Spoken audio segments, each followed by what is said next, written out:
Are you searching for the best in online black radio? Then go to blacktalkradionetwork.com, helping you filter through the noise. Real talk, black talk.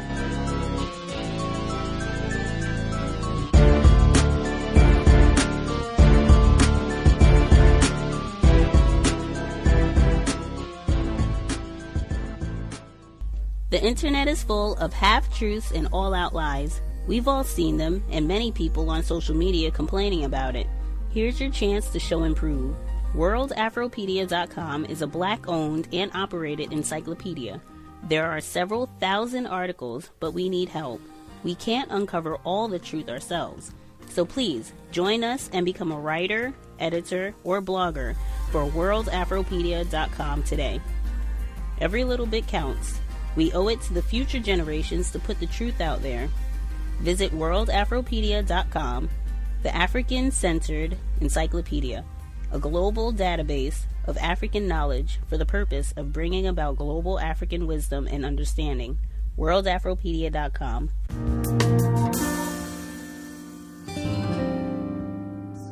I was shaken when I saw that. I think that we who are not of color sometimes sit in our happy, secure places and want to believe that this kind of thing doesn't go on anymore. Attorney Kathy Lauder-LaJour says she is disturbed by the paperwork she received from her client, DeAndre Adams. Paperwork titled, The N-Word Owner's Manual. I've never seen anything like this. Adams has worked for the Obion County Highway Department for 7 years and says he's experienced racism in this workplace before. A guy who was a foreman at the place one day fashioned a noose and waved it at Mr. Adams with some comment to the effect of, ain't this part of your heritage? 2 weeks ago, Adams says he was going through a file cabinet he uses on a regular basis when he found the 4-page manual. It gives instructions on how to install, configure, house, entertain, and even kill African Americans. It also has headlines like, My N-word keeps raping white women. Adams told his attorney he complained to his supervisor, but was told not to say anything and that he would take care of it. But Adams feels like nothing was done. I called the department to get their side. Do I just refer all questions? You guys don't have anything you want to add? They told me they did not have anything to say, but to call their lawyer, Steve Conley. Conley told me he is looking into all of the allegations and has asked Adams for the original copy, but has not received it. He also says whoever is responsible for this will be disciplined. It's horrible what I just read. Dacarius Stevens is from Union City and says he's not surprised by the message at all. He hopes the mindset of whoever placed the papers in the cabinet changes, but he also believes there should be changes within the black community too. I feel like it starts with us blacks. When we're having a conversation with each other, I feel like we have to stop using the word. I also tried interviewing many others around Union City, but they declined, some telling me they don't condone the manual's message, but would rather not talk about it. In Obion County, Simone Woolridge, WREG News Channel 3. Jeannie, I've got a question for you. Yes. How much money do you make? That question makes me super uncomfortable, Eula. Yeah, right? Because this is one of the unspoken rules of society. Do not talk about money, especially how much you make. Mm-hmm. Don't ask others what they make either.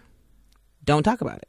I read somewhere that people are more comfortable talking about sex than they are talking about their salaries. And I could absolutely imagine that being true. That's Ruchika Tulsian. She's a journalist and an adjunct professor at Seattle University and the author of the book, The Diversity Advantage. And she says, if we're going to take fighting sexism in the workplace seriously, we have to start talking about how much money we make. Mm-hmm. Because even though we all hate talking about money like that, the reality is everybody who works has to negotiate pay. Yeah. In other words, if we want to get paid more, we have to talk about money. Here's how this played out for Ruchika recently. I was asked to speak at an event, and I was asked to provide my rate. Ruchika's a freelancer, like me. And in this negotiation, she asks, what are you paying your white male speaker for this event? And it turned out that they were going to be making at least 5 times what I was planning to ask.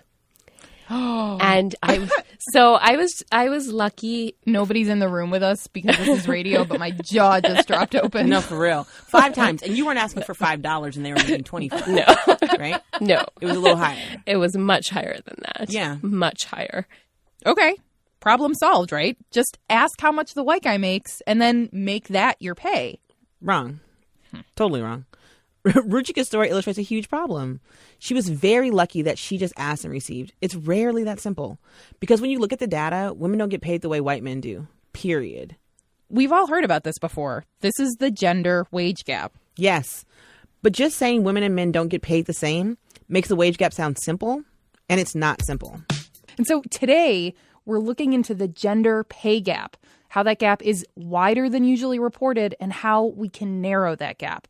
God, I wish we could say we're going to reveal how to close gender pay gaps for good, but we do have tactics for making them smaller. Okay, but first, we have to say, most of the time, looking at your pay and being able to confidently say, okay, I'm being paid less because of gender, that's hard. It's not that cut and dry all the time. I know. I just went back and looked at my own pay over the last 20 years of working and compared my pay to what I knew men who had the same job were making. Right. And for the most part, they were making more than me. I mean, at one job, I know for a fact the dude who had the same job made more than me because he was my cousin, and I got him the job, and I saw his paycheck. Jeannie. I know, but the crazy thing is, I still cannot say with 100% certainty that I was paid less because of my gender. I just can't. Yeah. And I want to say I'm surprised, but I'm really not. I mean, I've had over 30 jobs. It's ridiculous. Since I was 14, always in food and retail. And then one time I tried a grown-up job at a preschool. I made less than I did selling sunglasses. Oh, wow. Yeah. I mean, I really wanted a career in early childhood education, but I didn't know that work is way underpaid, in part because it's mostly women who work in childcare. Yeah. So for sure, we have enough life experience, at least, to have questions about the gender wage gap. Yes, and how to close it. Yes. So here's one thing we do know, Jeannie. So every year, the Pew Research Center and other researchers release numbers about the pay gap between men and women, right? And every year, the numbers show that women get paid less than men. Surprise. Not surprised. The number varies depending on where it's coming from, but usually it's somewhere around 77 to 80 cents to a man's dollar. But, I mean, there are a few theories that are backed up by research and evidence. Here's one. Now, nobody's saying we can close all these gaps by being better negotiators, but there is some evidence to suggest it's a contributing factor. The Harvard Kennedy School did this large-scale study on salary negotiation, and they found that if a job listing didn't say the salary was negotiable, the women applicants just wouldn't negotiate. But the men applicants would. Jeannie, another big reason, women get penalized for being moms. Women are expected to take more time off to care for kids. Women are expected to quit their jobs more than men because of childcare issues. And studies have shown that, compared to men and childless women at work, moms are seen as less competent and less committed. But it's not just moms who get stereotyped at work. All women face more bias at work than men. Separate studies by the job recruiting site Glassdoor and 2 U.S. economists found strong evidence that workplace biases against women keep us from getting paid equally. Those unconscious biases shape how we talk about the gender wage gap.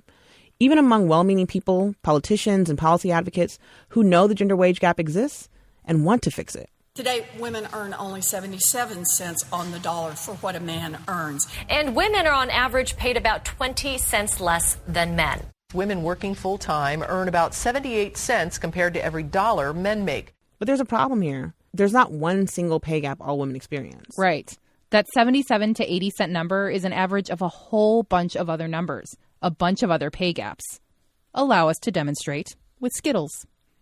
Okay, so there are a lot of Skittles in this glass here. Yes, 100 Skittles. And in this jar, there's 84 Skittles, or I guess 84 cents. That's how much money I make, a cisgendered white lady, on average, compared to a white dude's 100 Skittles. I love that. Well, here's my jar with 63 inadequate Skittles. But hey, you forgot to mention you're a mom, Jeannie, so we need to take 18 Skittles out of your glass. Right. And you're somebody's mom too, so we need to take 9 Skittles out of your glass. I'm a new mom. I shouldn't have done that. I don't like losing more Skittles, Jeannie. Having kids may have brought us down to 68 and 54 Skittles, but look at this. If you're a Latinx woman without kids, you only make 54 cents to a white man's dollar to start. Yes. And if you're queer or trans, well, let's just go ahead and take more Skittles. Oh, and if you're over the age of 45, let's take some more Skittles too. I'm getting older every day. Yes. So it gets worse. The longer we live, the worse it gets. Basically, everybody but cisgender white dudes are making less money. But even though all women experience some gender wage gap, as our Skittles demonstrated, it's not the same gap, which leads us to another big question. Why do we just talk about one gender wage gap? Because it benefits white women, too. That's Ijeoma Oluo. She's a writer and self-proclaimed internet yeller. Internet yeller. Yay. Her latest book is called So You Want to Talk About Race. She says how we frame the gender wage gap, that's 77 cents on the dollar, that's white feminism in action. Or, put another way, discrimination inside discrimination. And it helps white women to benefit from the low wages of women of color to say the overall number is this, because white women actually make much more than that. And what they're counting on is that number being lowered by the wages of women of color. If you take the average, yeah, it brings the white women's number down a little bit, is what you mean. So they can say overall it's, 77 cents versus the 80-something cents that white women actually make. But then, they only compare it against white men because it doesn't look good to also say, oh, yeah, white women actually make more than black men. White women make more than black men. I didn't see that coming when we talk about the gender gaps. We're talking averages here, but this really hurt hard when Ijeoma said this because my partner is a black man. When we use that 77 cents on the dollar framing, we're overlooking the fact that he's not bringing home white man money. He's not even bringing home white woman money. So many black men are completely removed from workforce entirely due to our mass incarceration system and racial profiling and racial bias and job discrimination. All that puts an extra burden on black women's shoulders. My 54 cents needs to go even further. Context of White Supremacy, trying to make $1 out of 54 cents. Gus T Renegade in for another broadcast, hopefully to share constructive information on the system of white supremacy. I normally would give the date and all that, but forget that for a moment, just because we have had, we being Context of White Supremacy, 9 years of the cows. We have had PhD college professors come on this here broadcast and proclaim confidently, arrogantly even, oh yes, white women make more than black males. Evidence of black male privilege and sexism and a lot of other things. If what we just heard, which has been repeated on this broadcast repeatedly, Dr. Tommy Curry and many others who said, no, that is not correct. White women, on average, make more than black males and black females in the system of racism, white supremacy. I don't know why that would be a surprise to anyone. But if that is the case, there should never be language, a framework. If we're talking about labor, economics, salaries, there should never be language of a gender wage gap. If the top two weren't top two wage earners, unless I'm in error based on what I just heard, are white men and white women, you don't have a gender pay gap. You have the system of white supremacy, and the language, the way that we frame the conversation should reflect that. That's not what you get on a consistent basis. You still end up with nonsense as though there's a gender pay gap. And consistently, when they talk about those reports, it is framed around white women, even if they are pilfering data from non-white employees to make it look like white women are really bad victims. Most of those reports are just centered around Lily Ledbetter and the gang, white women, and how they have it so bad on the plantation. The skill of racism, white supremacy is extraordinary, and you have so many victims who believe and use that same type of language, that it is not racism, white supremacy, or it's not just racism. You have sexism, and women are being, and they use the same language, women, as though they're talking about all women, and that's not the case at all. Not even close. I also wanted to add, just at the beginning of that report, when they were saying that salaries, people don't talk about how much money they make. The thing that people don't talk about is white supremacy, racism, certainly not honesty. They'll throw out nonsense like white privilege and discrimination, but what is not discussed accurately, more than money, more than anything else, white supremacy, racism. That's why Dr. Welsing, the grandsister, used to frequently ask, what do whites talk about when there are no niggers around? It's not, how much less white women make than white men, I don't think. Anywho, today's date, Thursday, July 5th, 2018. So I have been told, I hope everyone recuperated. If you were participating in any shenanigans associated with the so-called holiday, yesterday. If you did not have to be on the plantation, I hope you made constructive use of your time and energy. This here is the weekly forum on neutralizing workplace racism. If you have commentary, questions you would like to add, if you certainly, first and foremost, if you have figured out a code to help you solve problems on the job, minimize contact with or minimize conflict with racists and other victims, you should be one of the first to dial in. If you have figured out any sort of system that will allow you to get your raises, minimize any sort of wage discrimination on your job, make sure that you are not getting accused of anything unjustly. If you need a transfer, if you need a day off, if you need sick days, if you want to switch and go to another facility within the same company, whatever it is, bingo, you have no issues at all. If you have got yourself to that glorious position, you should be one of the first ones to dial in the number 641-715-3640, the code 564943 pound. Press star 61 if you would like to participate. Certainly, if we have folks, if you have any problems, concerns, things are not working out, and you would like counter-racist suggestions to kind of help you evaluate what your situation is and maybe what you can potentially do to solve problems without creating new problems, the number again, 641-715-3640, the code 564943 pound. Press star 61 if you would like to participate. Remind folks, this is not a spectator broadcast. This is not a program that is intended for victims of racism just to listen to other victims and whatever difficulties they're having on the job or whatever codification they have figured out to minimize problems on the job. This is a broadcast intended if you are a victim and you have a work history, man, you should be able to participate.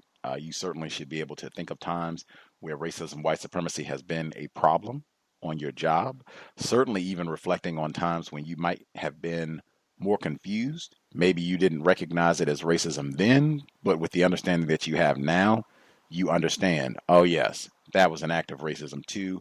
What you did then, what you would do now, with the understanding that you have, I think that can always be beneficial for ourselves and for others who are still trying to learn the system of white supremacy. I think I had been saying the whole time that because I'm in yoga teacher training, I am excited about the workplace racism broadcast for different reasons now. Not only do I get to host, but I can participate since, this is my workplace environment. The thing that I've done, and we're still very early, this is, we've basically done 2 weeks of training out of an 8-week course. So, quite a ways to go. The thing I feel there is a palpable distance, if not outright dislike between myself and the white instructors. All of the instructors for our class are white, unless I have made an error with one of the males who looks a little bit darker than the rest, but I think he's a suspected racist as well. I guess he could be non-white, but I need to see driver's license. At least for this point, my view is that this is a white male. Anyway, it feels palpable. I do wear my shirt to the studio daily and to teacher training, and it just seems that they have a much more genuine, much more authentic way of relating to the white trainees that are present. For example, I was at the studio today. I did not wear my counter-racist t-shirt because it is very warm here in Seattle. It's over 70 degrees, which is, woof, for these parts. So I didn't wear my shirt today. But I've worn it enough at this point. I'm a stamped Negro. So I go in, and the studio manager, suspected racist female, and lead of the teacher training, says, "Oh, hey, Gus, Like, I feel like the other, folks that did, oh, it's, hey, Samantha, so good to see you. How are you doing? How's teacher training going? Oh, okay, you're getting your classes done. Did you do anything? Like, it's a real enthusiastic, genuine greeting and, questions and engagement. Like, I do not get that at all. Like, and not that, my feelings are hurt around it. Now, there is feedback for this training that is required, so I'm going to include that. You do have to pay thousands of dollars to participate in the training and show up and all of that, which I've done, not missed any classes and not showing up on late, being timely in my participation, but to just feel as though you are not as welcome and you don't get the same type of engagement. I think for a lot of Black people, number one, they experience the same thing, whether it's school, work, whatever, the situation happens to be. And I think for a lot of us, that really can curtail, diminish your motivation, can make you feel unwanted, can make you feel like there's some inadequate, there's something wrong with me. I think that happens to a lot of non-white people in a lot of different situations. Design, part of the design, I think, as well. And I think it can be helpful to just recognize going in, like, I did not go into this situation thinking like, oh, they are just going to love and embrace me every class and I'm going to be making lots of friends, because that's what they say with the training, like, oh, you're going to make so many friends. And I did not have that expectation at all. I say that, I talk about that on the program regularly, having correct expectations within the system of white supremacy with regards to how we're going to be treated when we go on these jobs, or if it's a school situation, training situation, have correct expectations. I think that can be very helpful, even if you are mistreated. Expecting that sort of thing could happen, I think can make it much easier to navigate that situation. But for me, I've just been very focused. I had a listener who asked, do you think wearing the counter-racist t-shirt could put you in position to be harmed in teacher training, like them denying you your certificate at the end and saying, oh, you didn't accomplish this, or you didn't do that, or, somehow mistreating you, and we'll show that nigger coming here with that shirt on, pluck our nerves every class. That certainly could happen. This is the system of white supremacy, and I'll report if there are any racist shenanigans at any point during the remaining 6 weeks through graduation. Also, I am making every effort to be meticulous, which is the same thing that I say with these jobs. Look at the policy and procedure. Get that manual so that you know these are what the rules are. Even if they're not following them, that works in your favor as well. If you look at the policy and procedure and you can see the daily, they are not abiding by their own code, you want to make note of that. That can, you can use that as you go along the process as well, especially if they're accusing you. But you want to be very mindful of what all of the expectations are. If it's a class or course training, just be mindful, and that way you can even be proactive. One of the things that I'm doing, assignments and things, get them handed in early. If it's any sort of written work or what have you, make sure it's backed up. So if it gets lost, they can't find it mysteriously, no problem. We just go email another copy, got that easy. We have to complete different assignments. One of them is we have to take a large volume of classes. No problem. Let's get that done. And then let's get confirmation that this is going to satisfy the requirements. So we don't have any waiting until the last minute and, oh, wait a minute, I don't think this is going to count. You didn't quite meet this requirement. Finding all that information out in advance. If there's a problem with any of the requirements, something has not been done that I need to do in order to successfully complete the process, getting that information known in advance. And some of that, you don't even have to do direct contact. You can do this, via email, which is what I've been doing.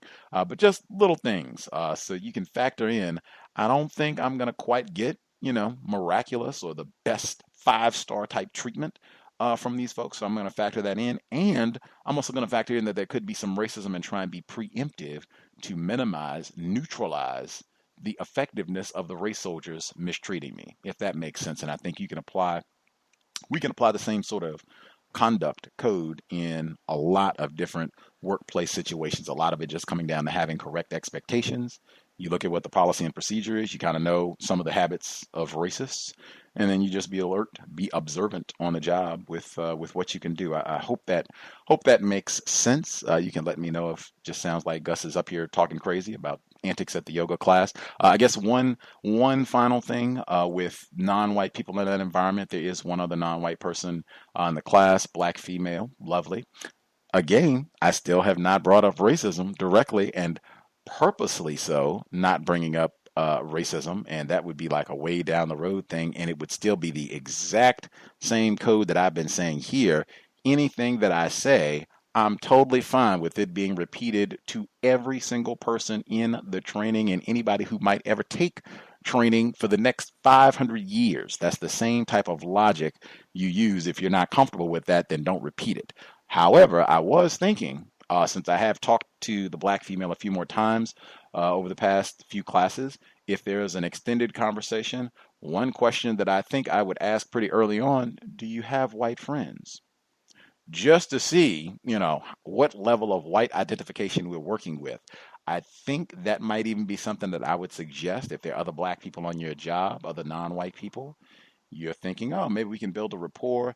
It might be good to have some questions that you ask just to get a sense, how confused is this person? Are they open to racism, white supremacy? Do they have a lot of white friends? Are they real chummy with any of the whites here? That might be something good to ascertain from a non-white person, just so that you can know the type of person that you're around, what to say, what not to say. I think that might be something to add to the counter-racist code. How white identified are the folks that I'm going to be around? Folks can inquire about that or share your thoughts on that as well. Number again, 641-715-3640. The code 564-943 pound. Press star 61 if you would like to participate. If you are not able to dial in, you can always drop an email, untiljustice@gmail.com. Untiljustice@gmail.com. No funny spellings. Just like it sounds. If you drop an email, we can read your commentary on the air. If it's suggestions, counter-racist suggestions for folks who dialed in, or if you have your own situation you want to address, feel free. I was talking to a listener briefly this week, and as I stated consistently, conversation pretty quickly generally drifts to racism, white supremacy in the workplace. And I was talking to a victim, and they were saying that they were on the job and there was a phone conversation. They weren't on the phone, but a phone conversation between a white person on the job talking to another white person. And I guess there was a speakerphone conversation. And so the white person that was talking made a racist comment, something to the effect of monkeys, where it would seem logical that they were referencing black people as monkeys. Other than writing it down, we've talked a lot about dictation, and this being somebody else's phone call, happening in a few seconds, probably we would be too quick for you to make a recording. So if you overhear a conversation on the job, racist dialogue, what suggestions in terms of counter-racist plan would you put in action? Is that something you would report?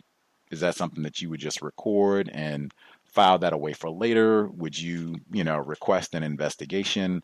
Are there other, mitigating variables that might influence your behavior there? But if you overhear a conversation, and it's not nigger, it's not, one of those flagrant ones where someone was called a nigger or spear chucker, but it was something that it would seem to suggest, you heard, what the person said, it would seem, very, very likely to a reasonable person that they were making a racist comment about black people, referring to black people as monkeys. What would your strategy in dealing with that one be? Just trying to get an assessment. If folks have any thoughts on that, you can feel free. If you have your own workplace situation you would like to address, you can do that as well. Actually,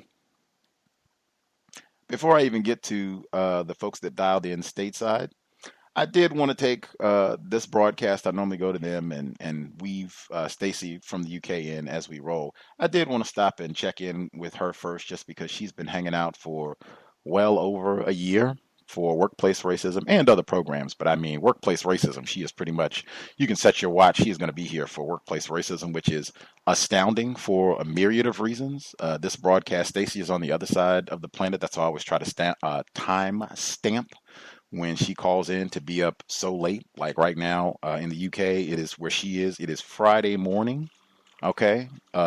Friday to be specific, 1:32 a.m. Friday morning. So to be up this late, and so many times she's here for the full duration of the program until 4 a.m. And then she has to do work and do other things. I think she's a parent too. All of the things that she has to do as a victim of white supremacy, to be hanging out and participating and talking about her work experience and commenting on other people's work experience is just, I mean, wow, to be hanging out for a year. That is quite a bit of dedication to sacrifice sleep. I am someone who talks about the value of sleep. I love sleep. I am not sure I would be hanging out at 4 in the morning to listen to Gus T ramble about racism, white supremacy. Might have to catch the archives.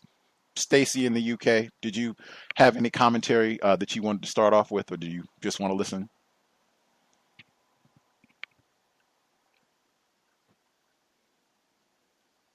Are you with us, Stacy? Just listening?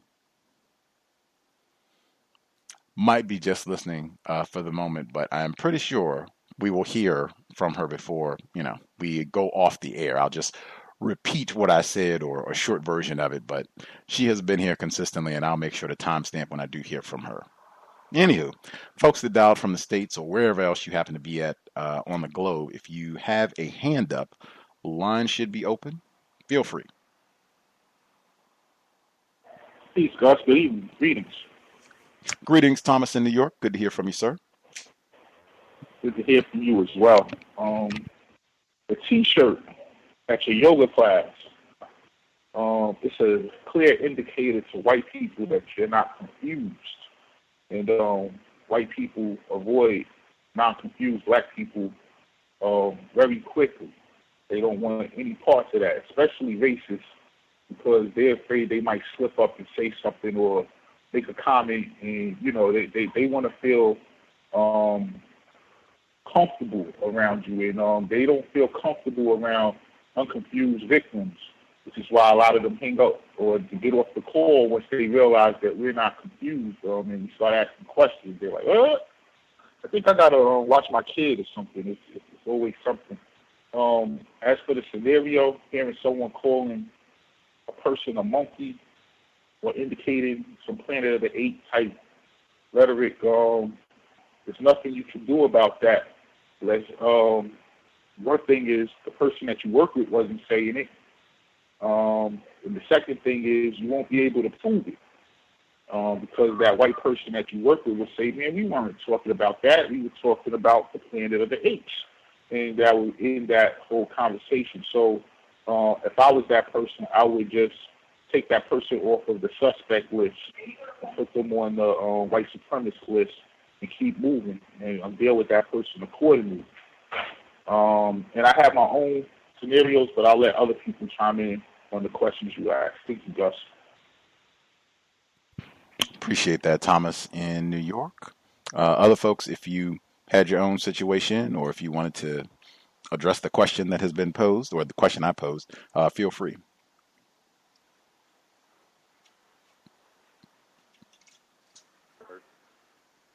I did hear someone, but your volume is very, very low. If you could speak up.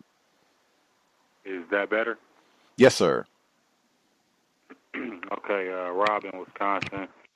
Greetings, Gus, and the rest of the callers and the listeners on the line. To quickly address the question, I was pretty much in agreement with Thomas in New York. I think it would be something that I would just mentally file away and try to use that information to my advantage. What I was thinking, though, if there is other non-white black people on the job, I would consider, quote-unquote, forming some type of allegiance and or consider sharing that information. And I have a report from the classroom. I'm currently enrolled in summer school at the Technical College. And in my literature class, we read the book Of Mice of Men by John Steinbeck, and it was made into a movie as well. But in the scene, in the movie, they in the book they explicitly use the word nigger, and in the classroom we had to each take a chapter. We had to break into groups, and each of us took a chapter, and we had to describe what was going on in that particular scene. And so in chapter number 5, it was a confrontation between a white woman and a disabled black male. And in this confrontation, she referred to him as a nigger and referred and stated that she could have him strung up on a tree. And when there was 2 black females in the group that presented this scene, and like nobody in the whole classroom said anything about the word nigger being in the text. And so I raised my hand and I asked them, asked the black females if they had any particular feelings about the confrontation between the black male and the white woman. And I thought that the black females actually had a pretty codified response by saying that they didn't have any particular feelings about the scene. And a black male that wasn't in the group, instead of addressing the classmates that was presenting, he addressed me and asked me a question, and he asked if I had any particular feelings about the scene, and I gave the same response. But I did want to just highlight the use of that word in the text and point out that black people were being mistreated in that book. And thank you for taking the call. For sure. That's another environment in terms of how you respond. I know Emmy is real big on our nonverbals and facial cues. I have seen in those type of classroom environments, if a non-white person, victim of white supremacy, if they critique something that a white, like it could be the white professor or a white classmate, man, that can end up becoming an opportunity for them to further victimize you. Oh my goodness, I can't believe you're judging your classmates like that and criticizing them. And then you might end up with a weeping white woman or anything. That is definitely one I would say it requires a lot of codified thought in terms of how you want to respond. And then, you know, the professor, they can always get your grade as well, even if they don't, even if you quote unquote get them right there, you make a great point or what have you. You know, the end of the semester comes and it's, wait a minute, how did I get this D-? Oh yeah, that sort of thing. So a lot of thought into what you want to say, and sometimes you don't need to say anything. I know Dr. Welsing, she used to talk about consistently, get that piece of paper, and then you can make whatever commentary you want. The Grandcester again. And Dr. Umar said the same thing. Other folks that we have not heard from at all, if you have a hand up, if you want to address any of the situations that we've discussed so far, or if you have your own scenario, proceed. May I be heard? Heard both of I'll you. go last. Appreciate that, Red. Black female caller in New York. Good evening, Gus, and to the callers and the listeners. Okay, so you had a question about the folk who were on, the terrorists who were on the phone at a workplace talking about monkey. I would ignore them, just make a note of it. And I guess in this point in my counter-racist code development, it would be expected. So I would just make a note of it and, you know, just treat them accordingly. Stick to my code when working around them. And, you know, as long as they didn't address me personally, I would just make a note of it. You know, everything is about Skittles, right? Are we talking about 54 cents or are we talking about 54 Skittles? I don't really remember anybody counting Skittles or referencing Skittles so much since the murder of Trayvon. And I know there was a lot of information in that, Gus, but I really was unable to concentrate and process a whole lot after the Skittles comments for that reason. And I guess maybe I need to be a little bit more mature and know that that is to be expected as well. So one of my streams of income is my own natural hair care business. And I remember when we were reading, it was around the time we were reading the book by the one that Dr. Welsing recommended by Goddard Stutter. I forget the name of it. I do apologize. Tide of Color Against White World Supremacy. That is it. I reported that I was having some issues with, being new in this hair care business, and me having these clients, because I lock hair, clients who are women who were just fascinated with, white people, white men, being white identified, and so, part of my business is to kind of like discuss these things and do a little bit of healing, so just see where they stand on that, basically. So I remember the firefighter from Florida suggesting that is a fine line. I hate to use metaphors, but it could be something that I may want to approach carefully. I think that's what the words that he used with regard to that, and just make my money. Another person suggested that I would just like play music or watch movies or things of that nature. So I have taken their advice. Has my clients, various clients who patronize me, have their views or anything's changed or lessened? No.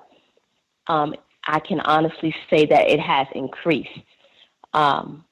Many Black women are fascinated with white men. They come up with many reasons why white men are, thank you, white men are better than Black men, why there are good white people and there are good white bosses and all of these other things. And I just divert the attention, because I have to make my money, right? And I want these clients coming back. So so I just put on like music. I try to talk about other things. If I talk about anything, I just ask questions about different things, and we watch movies. And that's another thing. I'm not a big TV watcher. I have Roku because, I'm unplugged. I'd rather listen to radio, reality stuff, things that are really happening, and make my own assessments. And so the movies, that they like to watch shows a lot about where they are, by the comments that they make. But I just want to thank the firefighter, and I forget who the other caller was who made that suggestion to me to really just not even concentrate on what their fascination with white people, with white men, and having white friends are.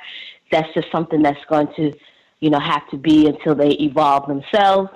And that's just the way it is. And that's all I had to report. I think for now there was something else that happened in the doctor's office with my mother, with one of the employees, which is a constant with the white women. But I'll just leave it there for now. Thank you for listening.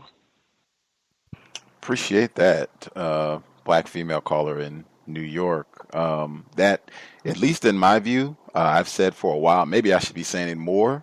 One of the principal duties, in my view, of attempted counter-racists is minimizing conflict with other victims of racism. I think particularly for Black people, Black self-respect, making sure that we minimize conflict. I think that's excellent.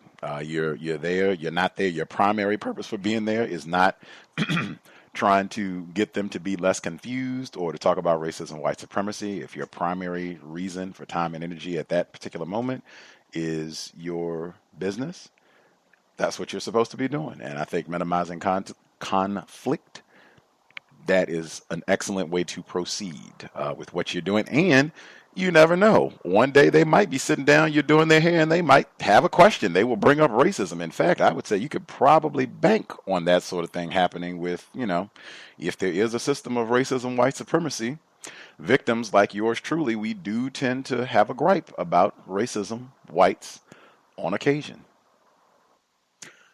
Much obliged, Red, for yielding the floor. Did you want to proceed? Yes, thank you for allowing me to share. Hello, everyone.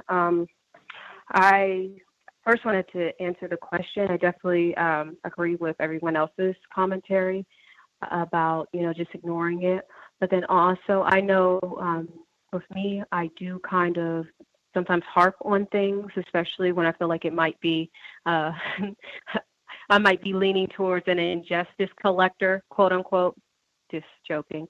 But if it's really something that is bothering that person, if they do have I know some plantations, they have like some type of like a HR anonymous like reporting line. If it's something that is really bothering them, maybe testing that out and just still with the understanding that even if they say it's anonymous, it might not actually be anonymous. So that's just one route. But like I said, it's just only if it's something that, you cannot really get out of your head. But also, I know one of the things that helps me is that, like Gus has said, dogs bark, birds chirp, white people practice racism. And that's one thing that kind of helps me to let go of some of the things. And I'll wait to share my own commentary later. I'll mute my line. Thank you.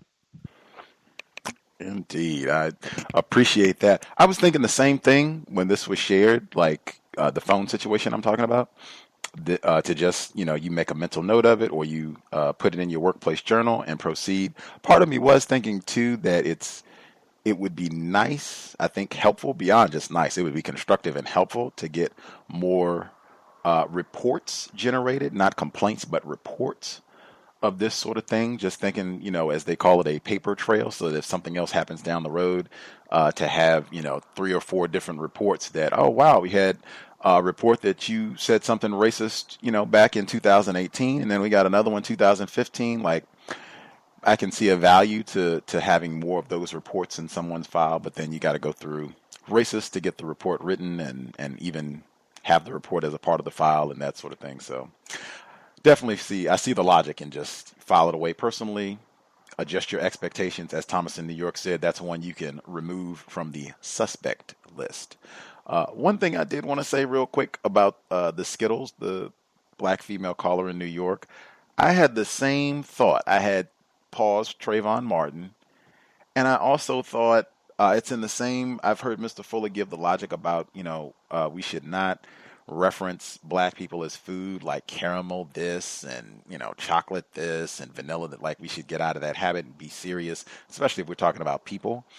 But using food, if we're talking about terror, I mean, not being able to take care of yourself. If you've ever been in a position where you don't have enough money to meet your basic needs, much less being a parent, because they were talking a lot about how parents really get it. If that is the case, then we're not talking about a game.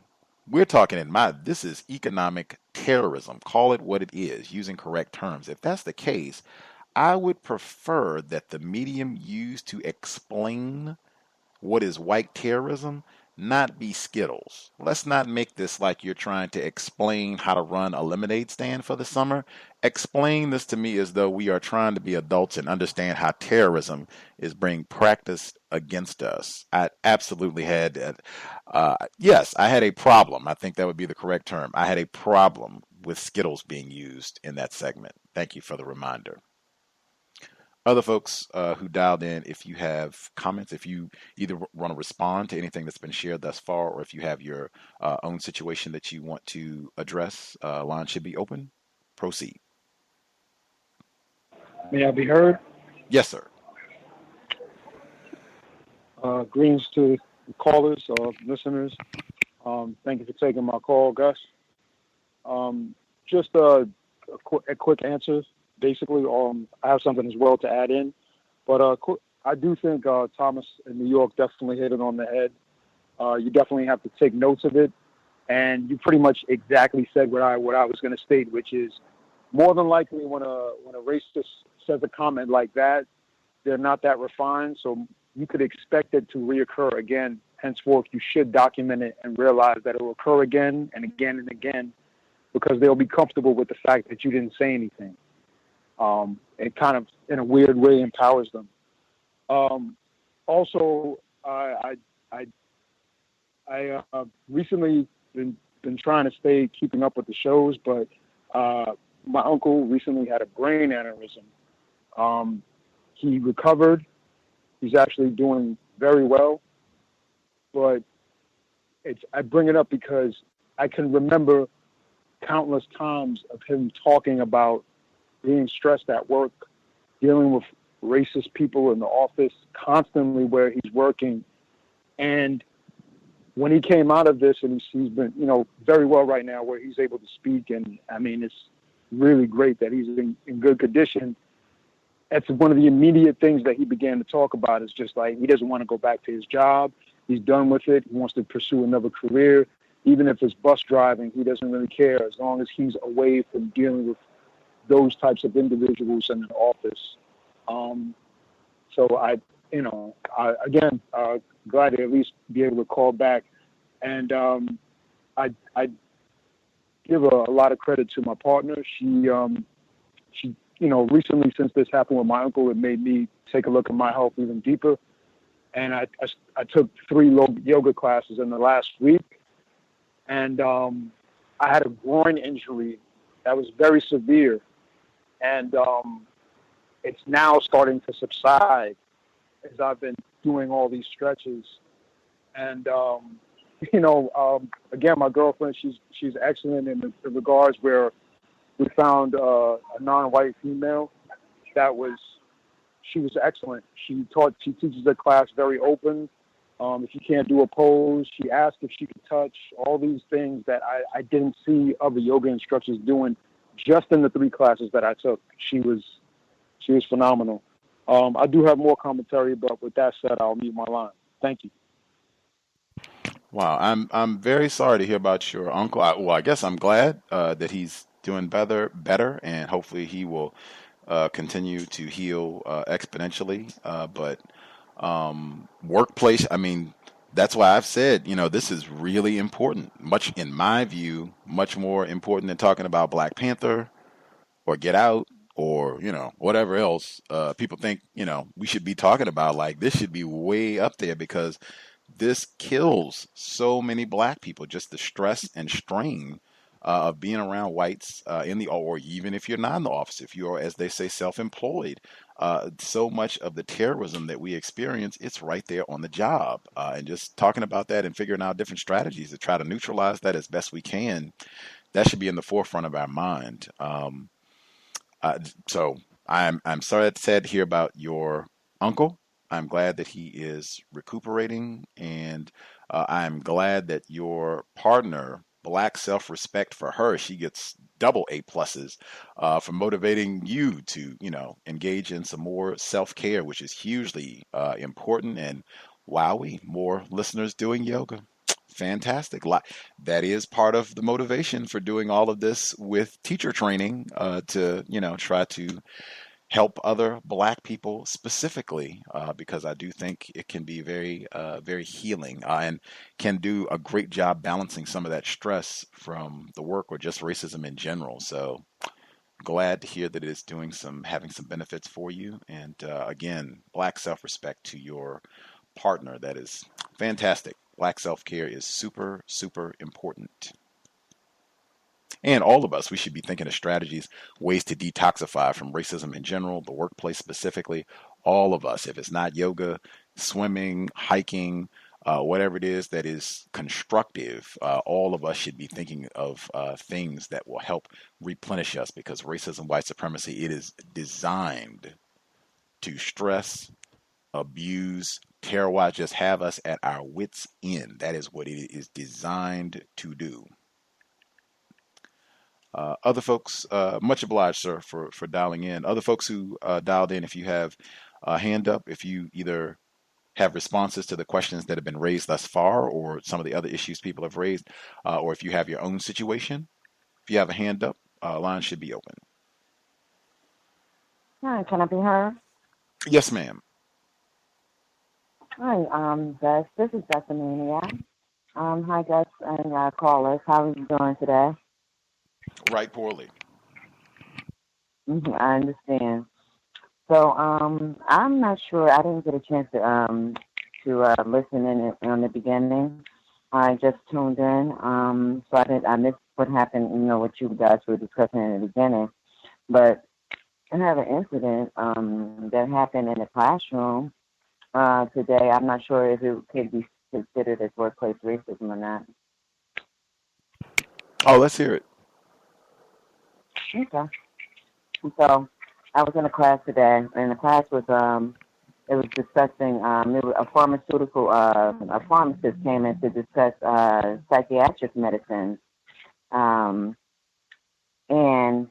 when she was discussing the medicine, she got to the topic of Ritalin and ADHD, because I guess one of the suspects in the class, she had like some type of like tremors or something going on, and she kind of noticed it, so she started to ask her questions about what type of medication she was taking. So when the lady, she's a Caucasian teacher, she was discussing the ADHD and ADD, and then she was talking about how children are diagnosed, different medicines. So, which would come into the category of Ritalin and things like that. So me having the knowledge that I have about these medications and how they impact our children, especially, we have people like Dr. Umar and a plethora of other resources that we can look to that discusses, the effects of the Ritalin and how our Black boys are being put into these classes at disproportionate rates. So what I did, I had an opportunity to practice my codification in a class.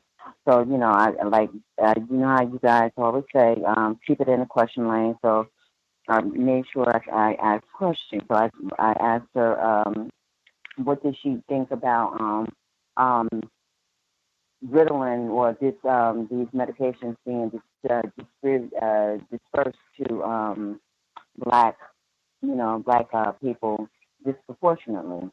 So basically, she kind of got on the defensive, and she said that she didn't think that these medications were being dispersed to us, disproportionately.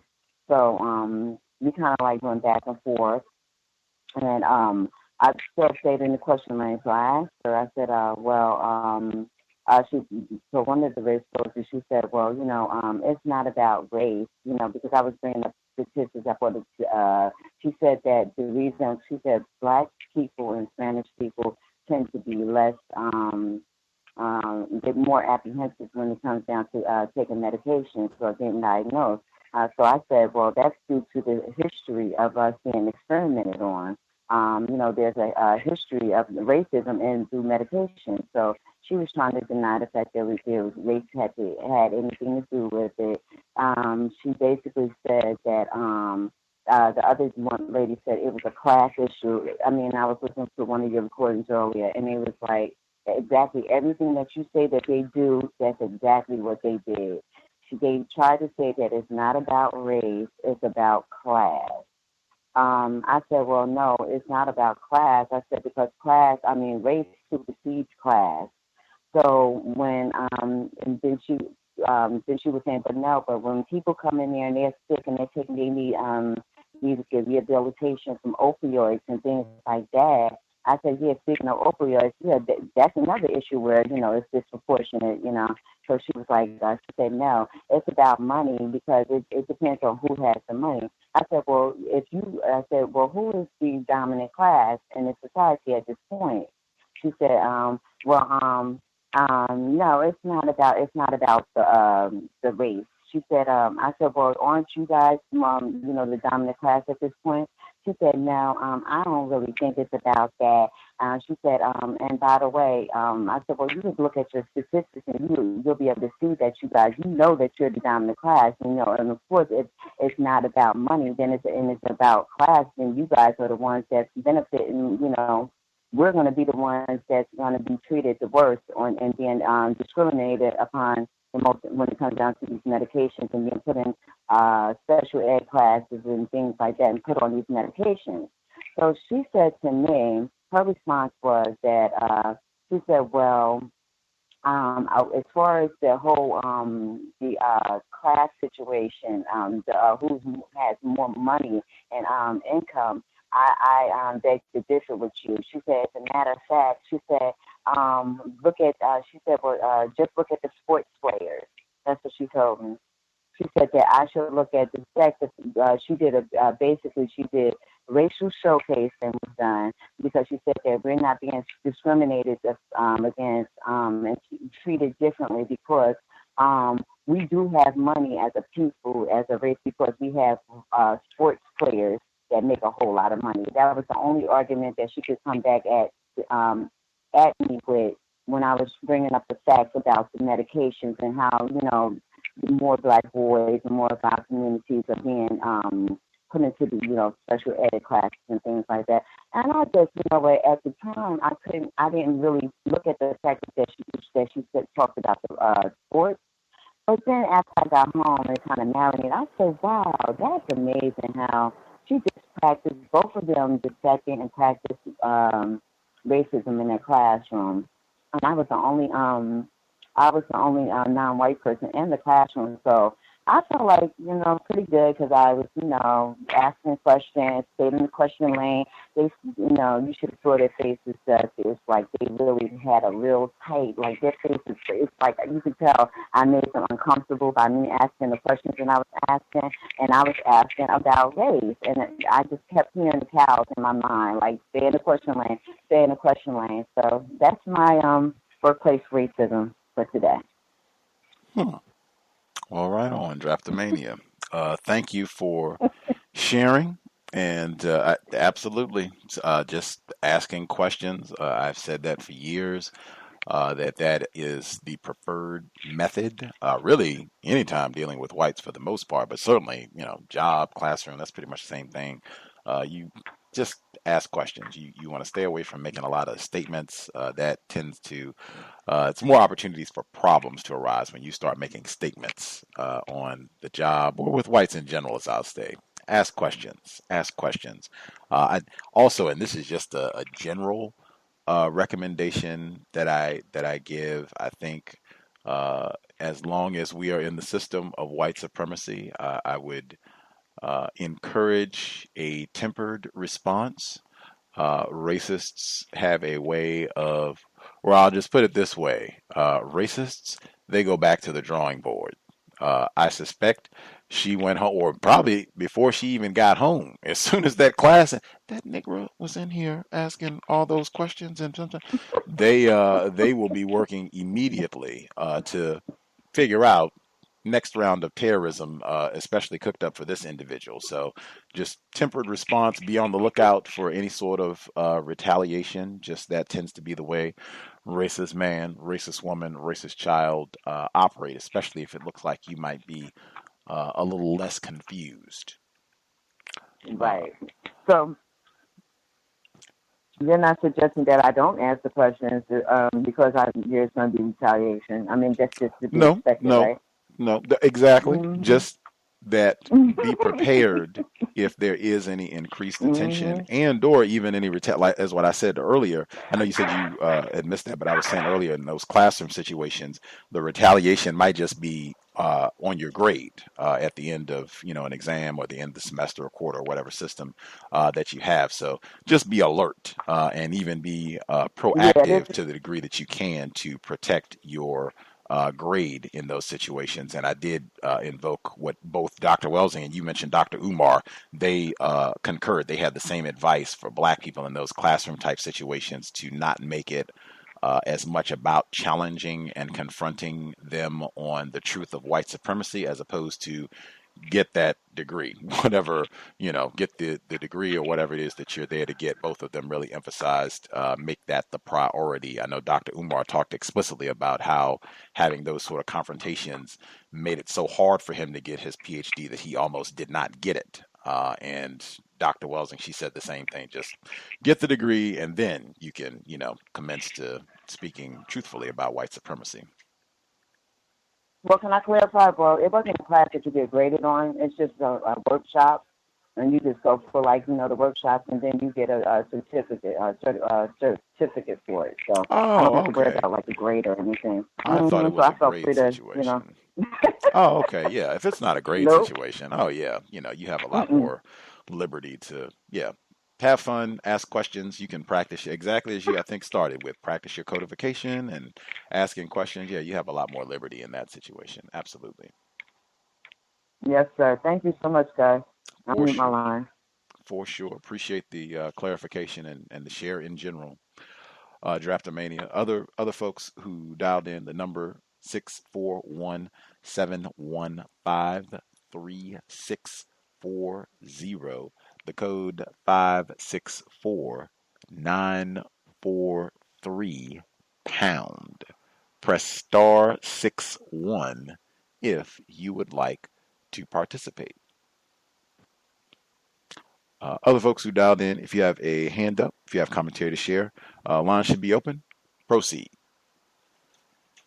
Can I be heard? Software developer, Wisconsin. Yes, ma'am. Yes, sir. Good evening, Gus. Good evening to all the callers and listeners. First off, I just wanted to say welcome back to Workplace Racism. Thomas in New York, I missed your commentary, so I'm glad to hear you back on the program. On the program. In regards to the monkey comments at work, I would do as Thomas in New York, and as pretty much everybody else has said, just sort of file it away. Probably would document it just in case, like you were saying, Gus, just in case I needed to start creating a paper trail on this person. I'm pretty sure he'll do something else and maybe something much more egregious. So it would be good to document. But, yeah, there's probably not much you can do except for treat that person accordingly, treat them as a racist, pretty much. Take them off the suspect list, as Thomas in New York said. In terms of what you said about asking whether someone has white friends, I think that's a really good barometer. There's a black female at my job, and I think she's probably one of the most confused black people at my job. There's only 5 of us, so it's not saying much. But she made it her business to tell me that she had white friends, and with some pride. And so I said, okay. And so now I know how to treat you, or how to be around you. And I'm not disrespectful to her. I'm not unkind. I'm considerate and I'm friendly, but just to a certain extent. We don't have long conversations about personal matters or anything like that. Just hi and bye and keep it moving. And that sort of gave me, it sort of let me know where she stood or where she would stand when it came to talking about racism or talking about things that were related to racism. So also, before I get to my 2 scenarios here, also, I do think what you said, Gus, about having something constructive to do, a hobby or something like that, that will help us decompress when racism is very important. I think a lot of us really don't have hobbies. We sit and we watch television, but, we need to be doing other things that are much more constructive. I have a couple of friends who don't like to read, but through some advising from me, they've started to pick up audiobooks. At least they'll get some information that way.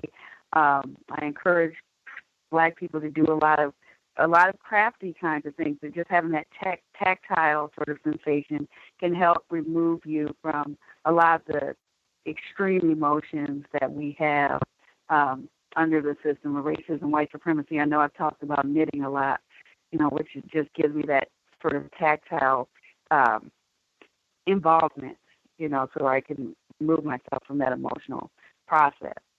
2 things. One, at my job, I'm still dealing with the lead architect who has been trying to terrorize me for the past 5 or 6 months. Recently, he started this new thing where he, instead of telling me what to do, he's actually my boss's boss.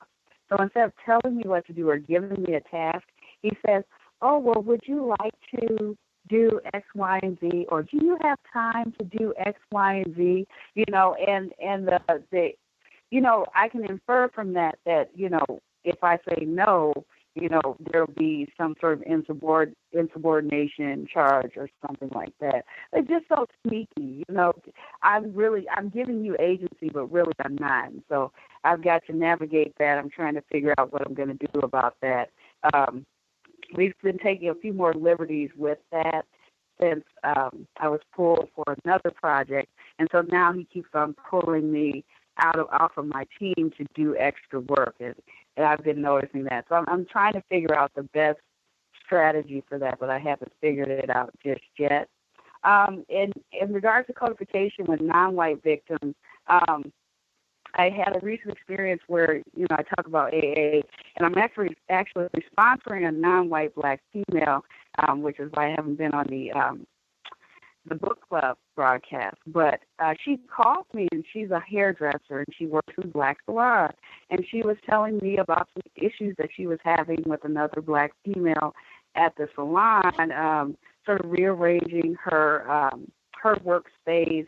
Apparently, this black female has another private workspace, but she continually comes up to the front to work next to this female that I know, and rearrange her workspace. She's taking clients from her, and this black female that I know, she just started at the salon, and apparently there's sort of an unspoken rule that you don't do that. And so I told her, I said, you probably want to stay in the question lane, avoid making flat statements.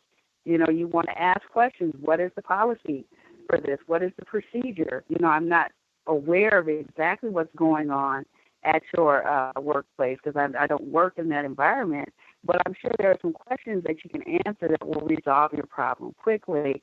You want to resolve the problem without making new problems. And she reported back to me that was very effective. So just sort of emphasizing again how important it is to remain codified with both whites and non-whites. With that, I'll mute my line. Thanks for letting me share, Gus. Spectacular. Asking questions. Just the power. And without an attitude, I can invoke Emmy's spirit again. Without an attitude and, yelling at somebody, but just, is there a policy here on, whether or not we are allowed to touch other people's supplies?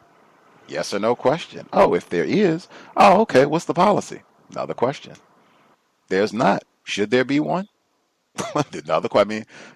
Very, very simple. And then you can just figure out whatever it is. And love it always, solving problems without creating new problems. That is the standard that we always want to keep in mind for what we are dealing with in the workplace. But spectacular. And I think we've had other people on the program who talked about that before as well. When you have a supervisor, talking about your own situation, you have a supervisor and it's not like they're coming and saying, woman, get over there and do this, or, nigger, get over there. They're not coming and giving you a direct order, but it's kind of, that implied that you should do this and how that can be stressful in a work environment, because it seems, as you said, like they're giving you agency. It's like, oh no, I'm kind of swamped right now. I don't really want to do that. But if you should do that, then the repercussions later. We've had, I think, a few folks have been in that position where the white, sneaky,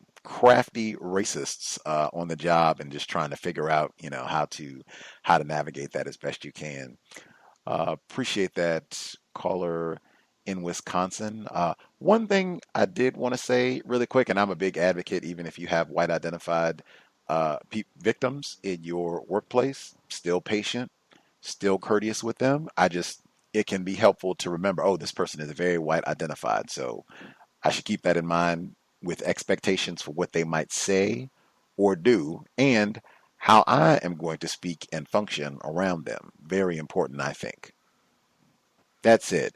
When I talked about the teacher training that I'm going through, and I said that there's like a palpable, at minimum, palpable distance, if not like downright disgust between myself and the white trainers. There's 5 of them, white trainers, which is, that's what it's supposed to be. I am still very courteous, professional courtesies, I call them, when I go to the studio. I address everybody by name every time when I go in. Greetings, Steve, Jane, Margaret, good to see everybody. Same thing. That's what I do every time that I go in.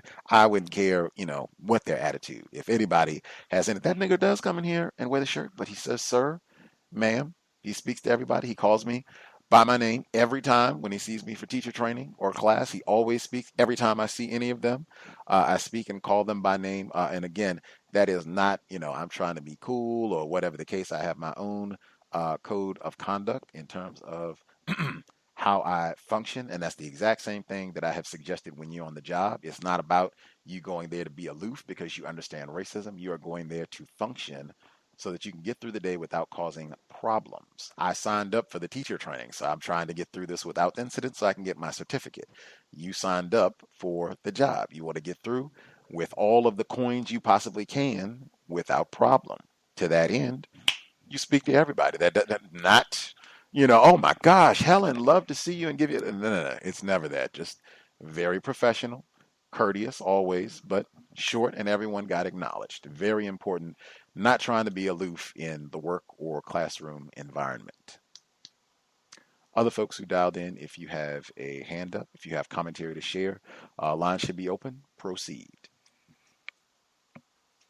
May I be heard? Greetings, Red in Nevada. Thank you for allowing me to share. And once again, I definitely appreciate your commentary, Gus. I'm definitely going to try to work on that. I feel like I have been being more aloof because I just feel like it's the point to where I'm like, if I feel like you're already in the racist list and not out of suspect, I've been kind of being more standoffish, and I try to do that with everyone, but I'll make sure to at least try when I go back to the plantation to at least say hello, but still make it short and not try to let like some of these suspected racist white women, when you even say hello, that opens up a whole another conversation. Another thing that I have been working on is dealing with the victim that sits around me. I've spoken about her before, feeling like she might be white identified and definitely shares too much. And then I was thinking, I could just charge her to the game, per se, but knowing that I used to be white identified like that, and I'm sure that someone, charged me to the game, or, just basically said, she deserves whatever she's getting. That's basically what I mean by charge to the game. Sorry about that. But still just, still trying to make sure I'm still courteous. And I even witnessed another victim, still the same victim that I've been speaking about, still sharing a lot of information. This time she was actually talking about not necessarily opioids. She said that it was a little bit not as strong as that, and she was discussing, she got them from someone who got them from who was prescribed them. So just third hand, and just think, okay, definitely not the right thing to say at the job. But another victim, it was funny because, or not funny, but it was interesting because another victim who I thought was kind of confused, she was trying to tell this other victim, like, hey, maybe you shouldn't be saying that, even though, you say it's not that strong. Still, maybe you shouldn't say that. And, the victim who sits by me still didn't listen. But I have been still trying to make sure that I'm still courteous. I'm still very short, but still working on that. And one thing that I have been observing, like I've been mentioning before, is that my supervisor is constantly not at work. And I'm just wondering how long will it take for her to either get transferred, I don't know to where, or to maybe even get fired.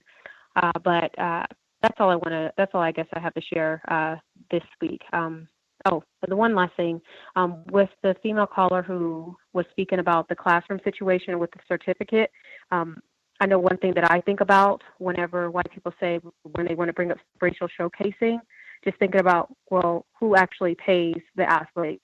They're not rich. The people who pay them are the ones who are rich or wealthy. You could even, insert who pays the actors, all these, whenever they want to bring out some type of racial showcasing, if you want to take it that far, not saying that you have to, but that's the main thing that I think about. And thank you for allowing me to share. I'll mute my line.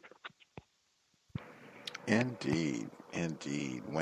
When she brought up that point about them saying, oh, I don't want to hear any talk about racism, you've got, look at all these black athletes that have a lot of money. You mean like Colin Kaepernick? That one came to mind pretty quick. That would have been mic drop. That would have ended the whole class.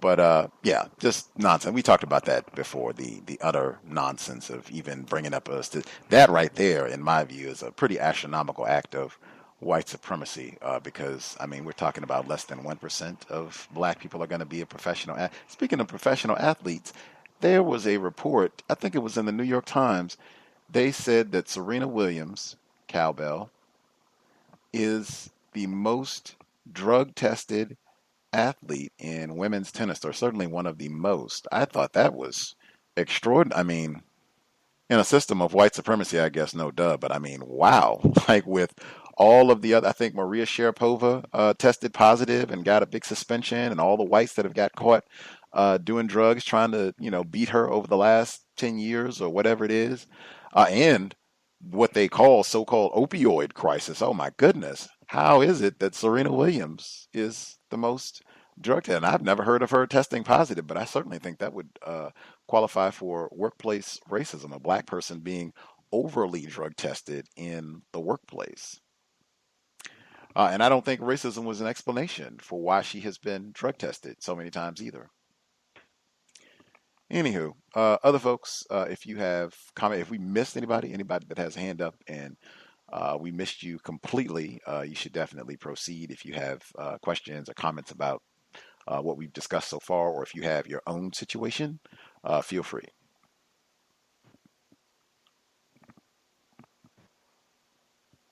Can I be heard? Yes, sir. Greetings, caller in Florida. Thank you very much, sir. Greetings to Gus, the host, the listeners and callers. I have quite a bit, so I'm going to try and break it up as best as I can. The first is actually today.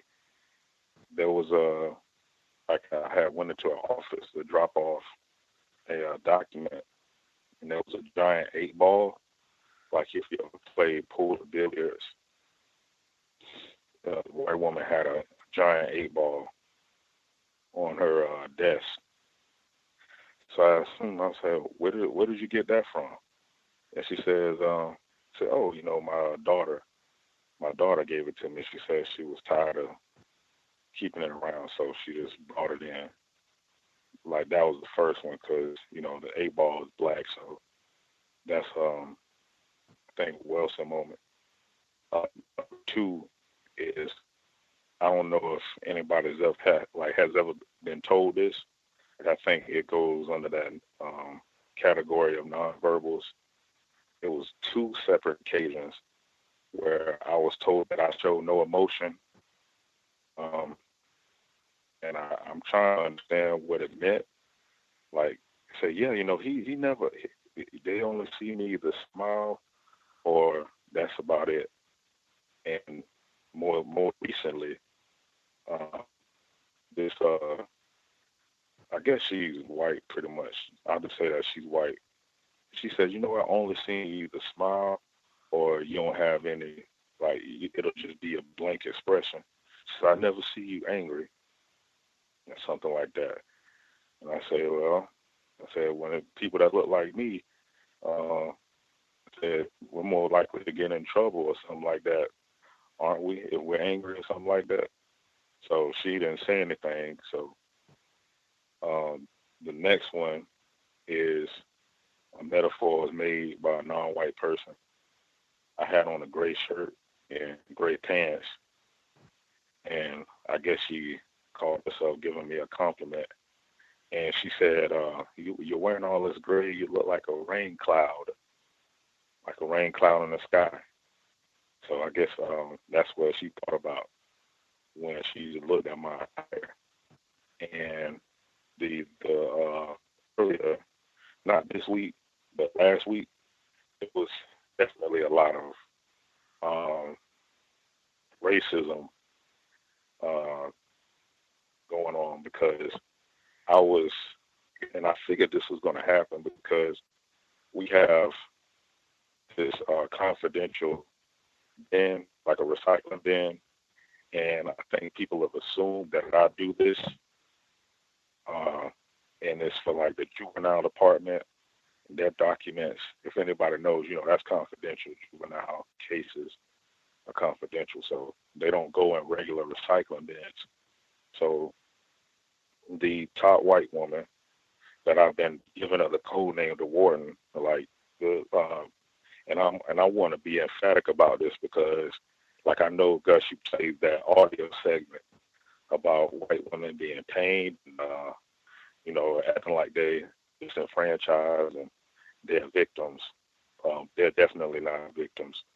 Because this is a good example. Like, she had asked me in an email and included my supervisor, another white woman, by the way. And I will say that she does listen, at least when I have these reports about mistreatment. And I've been using that word injustice.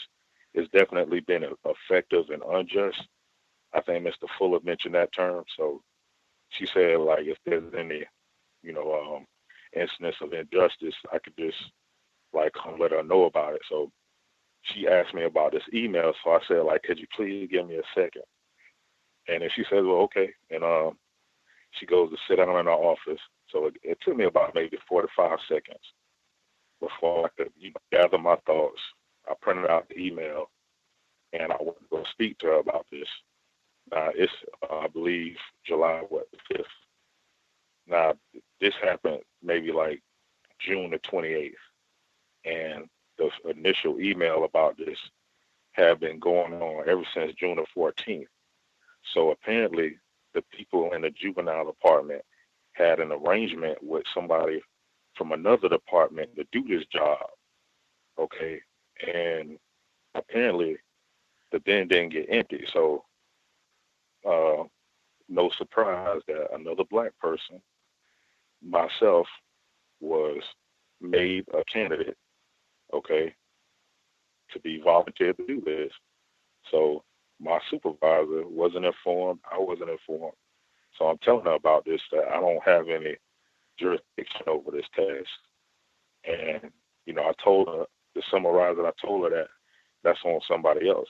So she sent back a response saying that, can you have another person, I guess another male person, I guess, because it's more laborers, to do that on that side of the building, because I'm on another side.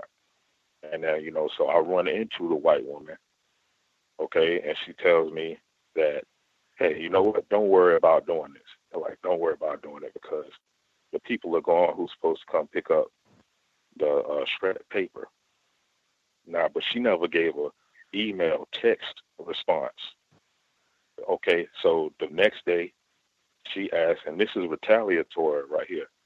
The next day she asked, could I bring her the keys to the truck vehicle? So in a courteous manner, I go and hand her the keys. But she said in the email I hand the keys to her assistant. But I was like, no, I'll hand her the keys. Okay, so she uses the keys from 2 to 4. She said in the email she's going to use the 2 to 4. Now, I had an immediate suspicion right there, because I go and complete a job or do a job, take the mail a little after 4. So I suspected she wasn't going to come back in time, which I was explaining this last week. So she failed to be back on time and disrupted my job on Wednesday evening, and was also subversive that next morning too. And when she came in, she was waving the keys, and I was on the phone with my mom from another building called me, and the facial expression was very nasty, and very toxic or whatever, very, very contemptuous toward me. She was rolling her eyes and everything. It was very revealing emotionally. So she goes downstairs, and I asked my supervisor, like, should I just wait here or whatever for to bring the keys back? And she says, yeah, that'll be okay. And then 2 minutes later, she says she left the keys in the truck. So she comes back upstairs to walk past my department and doesn't even bring us the keys back. But I gave her the keys. Remember now, when I had initially gave them to her for her to borrow. So on that Friday, it was last Friday, I typed out this. It was a huge email, and I said, I'm ready to do this. This is not just no regular employee. This is the top. This is even the 2 white men. They were saying that they were proud of my promotion. Even took a picture with me. She didn't care about none of that. She didn't take no pictures. no congratulations. I got the new desk. Like, I don't care about none of that. Like, he's still a nigga to me. Like, that's basically the sentiment this person carries. And she the person that interviewed or hired me. So about 5 to 6 hours, they didn't really say anything to me because I think they was focused on the question I asked in the email. I said, would this be happening to a white person? Because I mentioned this person's behavior being unprofessional and unbecoming of someone of her position. So, they was kind of like real nervous. They were avoiding me. And then she tried to be nice when we had our 4th of July dinner or lunch or whatever. And my supervisor says, the administrative guy, I guess who one of the top 3 people in the office wanted to talk to us. So immediately I noticed, but I didn't say anything, that the white woman was not present. She was not in the office. So this guy's immediately, he's saying, well, I just want to let you know, like, nobody's picking on you. And Gus, I know you use that word picking on is like it's referring to some kind of child conflict on the playground or something. So he was basically talking, and he said that, like, I just disagree, and this person, she's the most unracist. He used the word unracist. I never heard that before.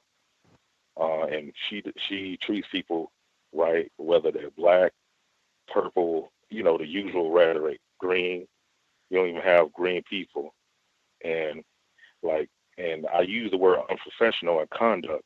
He used 2 of the words that I used in my email and said that my conduct was unprofessional for writing the email. But I had listed an example of how she listed everybody else's name in a meeting and their milestone, how many years they've been here. And when it got to me, she asked me how many years I've been here. And you know what he said? He said, "What was I in there at that time?" And like I have to definitely say my supervisor was practicing racism, because she was like, I don't know if you were in there. I think both of them was in there, because this was only like 30 days ago. See, so when you start coming with the examples, they start to play, quote unquote, play dumb. And just to more summarize it, he's like, when he was growing up, he said that he was called a nigger lover, and his sister and his mom was called that too, and told to go back to New York, to go back up north, and saying, well, we got to work together and this and that, and basically trying to downplay what she said. So, and I had also, he had tried to use the word fair, and I said, you know what, it's an advantage to being white. Like, you people in here are powerful. Nobody's going to want to come in here and report acts of injustice. They may be scared. And he tried to say, oh, well, the clerk, he's only been here for a year and a half. I might lose my job if somebody else runs for election. I'm like, that still don't make me and you equivalent, really. Another example, you used the word fair. I said, have you ever heard of fair skin? And then my supervisor, she says, yeah, I've heard of it. I've heard of it. It means light. And he was trying to play like he didn't know what that word meant. He was saying, is it something to do with my hair? Like, I don't know. And he said he would Google the term fair skin. So a lot of white people have been trying to be nice to me, and the white boss hasn't been in the office for like a week now. So I don't know. She hasn't had any contact with me. I didn't think that she probably didn't know that I was sending that email. So just wanted to share that with the callers and you guys. And thanks for allowing me to share. Well, that was quite a doozy. I have to put that in my notes. It's quite a few. I've never heard unracist before. If anybody else has heard that used, let me know. But the most unracist person, wow, that put that in the pad. New one for Gus T. Woo! I'm gonna have to Google fair. A white man telling me I'm gonna have to Google fair. Wow, that's whole nother level of clowning at that point, or really practicing racism. But I mean, like, wow, that's put that in the journal too. Wow, white man is going to Google what fair looks like after he used the term, no less. Great suggestions with the use of injustice or unjust, subversive activity. I think all of those. I think I've played the clip a few times with Mr. Fuller recommending, in fact, use of the term subversive activity. Words are so important in the workplace. I think when you were sharing, I think you had said that you had used the word unjust or unjust, injustices taking place, and they started saying that. That report if something unjust happens, report and let me know, and we'll take care of it. We'll see if we can get that problem solved. Words are so important. Just like you said with the picking on me, that one is consistent. Or they'll say if you have a complaint, these are not complaints. I did not say anybody is picking on me. I am reporting subversive activity, injustices. That is quantum leap, quantum improvement in language, and just being serious about reporting when you are mistreated on the job. White, I mean, it's so many levels in terms of just the conduct all the way through. I guess in this process, they accused you of wrongdoing for reporting or sending an email about possible wrongdoing. Are we not allowed to send emails? Another question. Great job of asking questions. We talked about it today consistently. Asking questions, just being able to ask questions. Would this happen if I was a white person? Great question. But great, just making sure consistently asking questions and seeing if they answer your question. Even if they don't, you can record that, but being consistent and just being mindful to see if they answer your question or not. That's definitely one I would want clarified. If I have been accused of any sort of wrongdoing because I sent an email when I was mistreated, am I not supposed to send emails if I'm mistreated? Is that not allowed? Or what is incorrect about the sending of a company email addressing a company problem, no less? What is incorrect about that? I would definitely want that cleared up. They are great at, I think, as you said, not being consistent at trying to change your terms. If you present and use scientifically selected words, they will drop that to try and deception. They know the power of words. Just using correct terms that has almost an inertia about it, that it leads you in the correct direction towards solving problems. Whites know that. They want to try and mess that up and get that off track as best they can by putting those words down. I toss all that out. Let's put fair back in. This is not a report of subversive activity. This is, he was being picked on. I guess the white woman, she called him a few names or what have you. And certainly I don't remember if I was at some meeting, 15 days ago. I, can't even remember what I had for breakfast this one. I'll Google that too. I'll Google fair, and I'll Google if I was at the meeting last month where we allegedly didn't remember how long you've worked at the company. Outstanding job. Definitely keep us posted with updates on how it goes, and even if you have any improvements, like this is such a long one, like you can kind of reflect back at your own codification, how you responded, if it's anything that you would do differently or anything that you would switch around after you get at least a resolution to this portion of what you're dealing with. Other folks, much obliged for sharing, sir.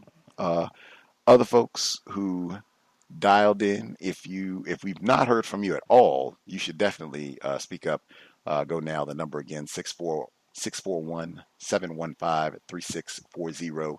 The code 564943 pound.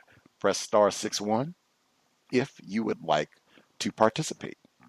If you have questions or comments about what's been shared thus far, if you have your own situation Proceed.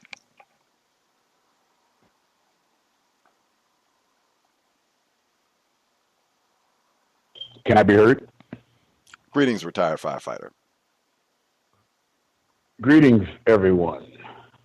I guess the first thing I would start off is with you, Gus, with the T-shirt. I would say that, and of course, everything I'm about to say, I would figure that you know that white people certainly don't treat me like I'm white as a compliment, and they are very much aware that you have identified that white people practice racism, and at the same time, it has a sophisticated verbiage to whereas you don't have to prove it. Which is good, but at the same time, I don't know a whole lot about yoga, but if there's any dangerous aspects of yoga, they will possibly put you in that particular instance if there's anything dangerous about yoga, as far as that's concerned. Otherwise, but it certainly chimes with my spirit also, so I have no criticism at all as far as that's concerned, as far as wearing your T-shirt. With the question for today, yes, I would file it in my logbook, and I tell you, would be a good time to deliver it. Would be a time, just about everybody's job have a diversity meeting. As I have spoken on the program, is that on the fire department they always have battalion meetings where they would have talk about quote unquote diversity, and that would be a good time to bring it up. You would go to your logbook and basically state the date and the time that it happened, and if the participants of that particular conversation are in the room, you would you don't necessarily have to state their names, but you would state that if they're in here to speak up and basically state on whether or not whatever you were saying is it going to improve the work environment or make the work environment tougher to work in, that sort of thing, and that's how I would say before an occasion like that. There may be some other occasion, but that's the only one I can think of at the time.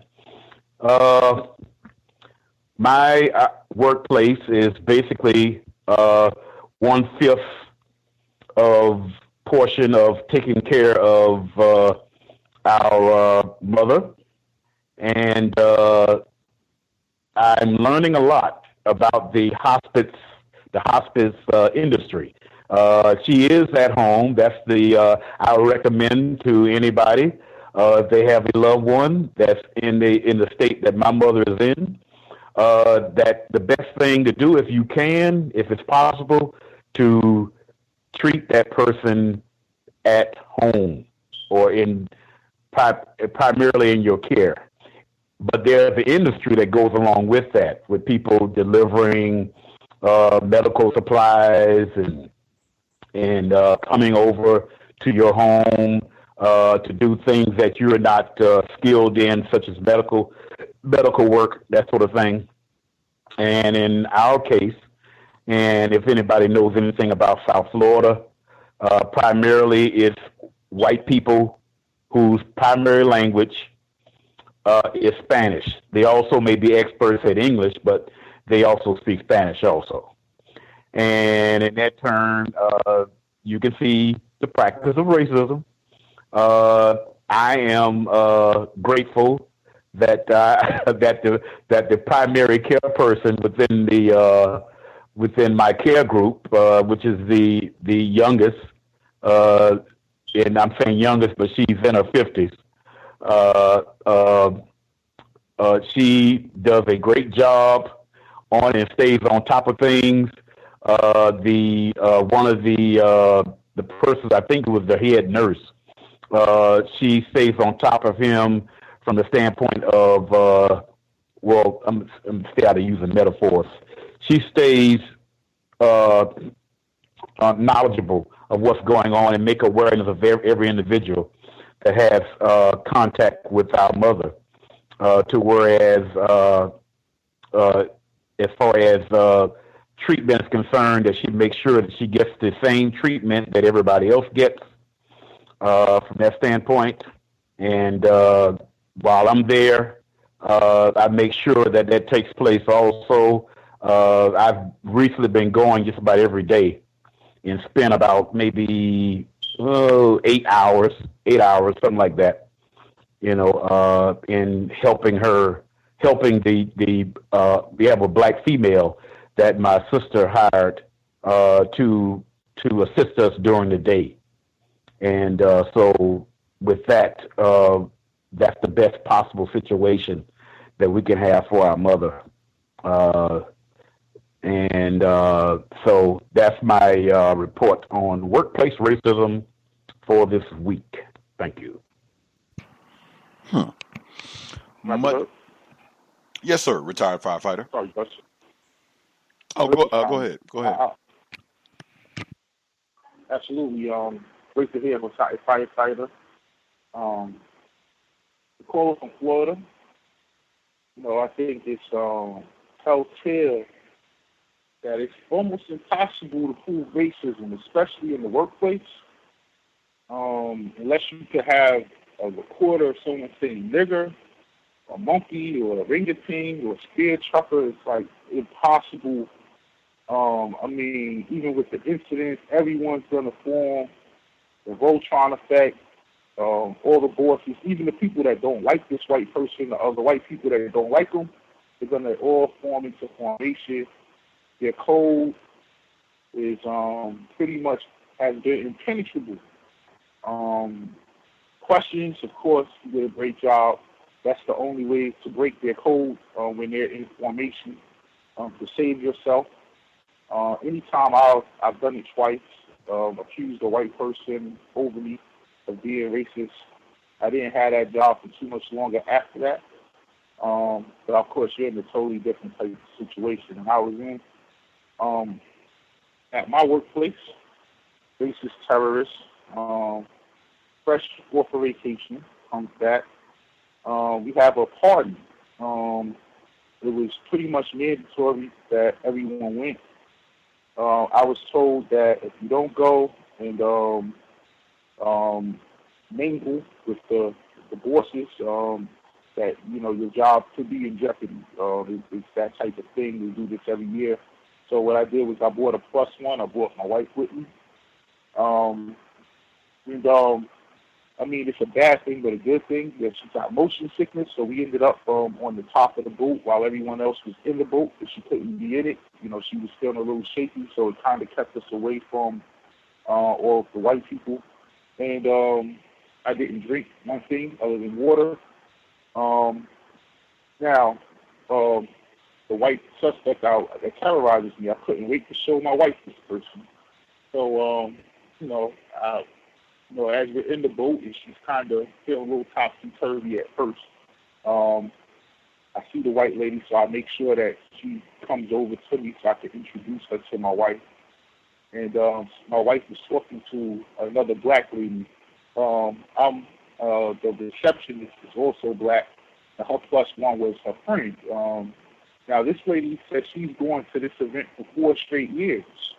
So when I introduced my wife to the racist, she looked at the other black lady, and she said, well, who are you and who are you here with? Like, in a very, you couldn't get on this boat without tickets. And she's like, you don't remember me? I would say, oh, yes, I remember. Okay, good, you belong here. And she walked away. I just thought that was extremely suspicious. And the look my wife gave me when that happened was like, okay, I see what you're talking about, So she got to see it firsthand, just how racist this person is. Today, little tidbit, I've been given a task to remove all of the files from the file room. They use a software that scans all the paperwork in. So these files, for the most part, have been scanned in. They have a record of it. There's no need to keep the physical copies of the paperwork. However, the client's original paperwork has to be sent back to the client, and anything that wasn't have a scanned paper on it, you have to look in the system and make sure it's in there. If not, scan it in. So it's become pretty much a tedious task. However, my job is just to pull these things down. The partners, the people that handle these clients, either their clients, their job is supposed to be to go through these files to determine what's supposed to be kept and what's supposed to be discarded, what's supposed to be sent back to the client. I'm having a problem. I've pulled down so many files. However, none of the partners want to do this job. And it's kind of like, well, what are you doing? And I'm like, well, what do you want me to do with the files? I go to their office, they say, take it out of there. And this is one of the problems with working at a partnership, whereas essentially the partners are employees, but they're also partners. They own the company. So who's going to really tell them what to do other than another partner? And I don't have the authority to make them do their job. And a partner is going at my boss, telling her, the human resources lady, wanting to know what's the progress. And I'm giving her the progress, and she's coming at me, and no one's going at these partners. So today I brought the files into this partner's office. She told me, under no circumstances do you accept no from an answer from them. You put it in their office whether they like it or not. I said, okay. I go to this partner's office. I go in with a bucket of files. He said, where are you going with that? I said, oh, they told me to put it in here. He said, absolutely not. Take that out of my office right now. So I took it out the office. What do you want me to do? I'm stuck between, as they say, a rock and a hard place or a rock and a white place. So I go back to the white lady and tell her, well, he told me to put it back. And she's, where did you put it? I put it where I left it at. It's like no one wants to. So she sends this email. So in the email, she words it, Thomas attempted to deliver these files to him, and she's going to the head person now. And I guess, when he puts his hammer down, everyone's going to listen. But now I'm in the middle of it. So just as I'm leaving, this white man comes to me. I guess he got the email and someone got at him. And he said, just throw them all out. So I know I can't do that. So I'm in between a rock and a white place again. And I'll mute my line. Thank you, Gus. Wow. Context of white supremacy. That happens. I am sure that has happened to quite a few black people, where you have all these different racists where they're squabbling amongst themselves, and they just have one black person in between, and everybody gets the fuss at the black person. You'd better take them in there. And I don't care what he says, and don't come back over here unless you do. And then you go to do it. If you put that in here, right now, get out of here all day long. What? You didn't do it? I told you. And they just sit around and fuss and fuss and fuss as though I have control over any of the whites that are happening here. All day long happens to black. And a lot of these times, whites, they know we could make one phone call to one white person and get this problem resolved immediately. We wouldn't have to tell Thomas nothing. Just be phone call is made and this is the job to get done. But no, we can waste time and energy doing it this manner. And then we all get to fuss at Thomas along the way. I think we mentioned something about stress at the beginning of the program. And I think Thomas has talked before about his own high blood pressure. That is not a surprise. That is by design in the system of white supremacy.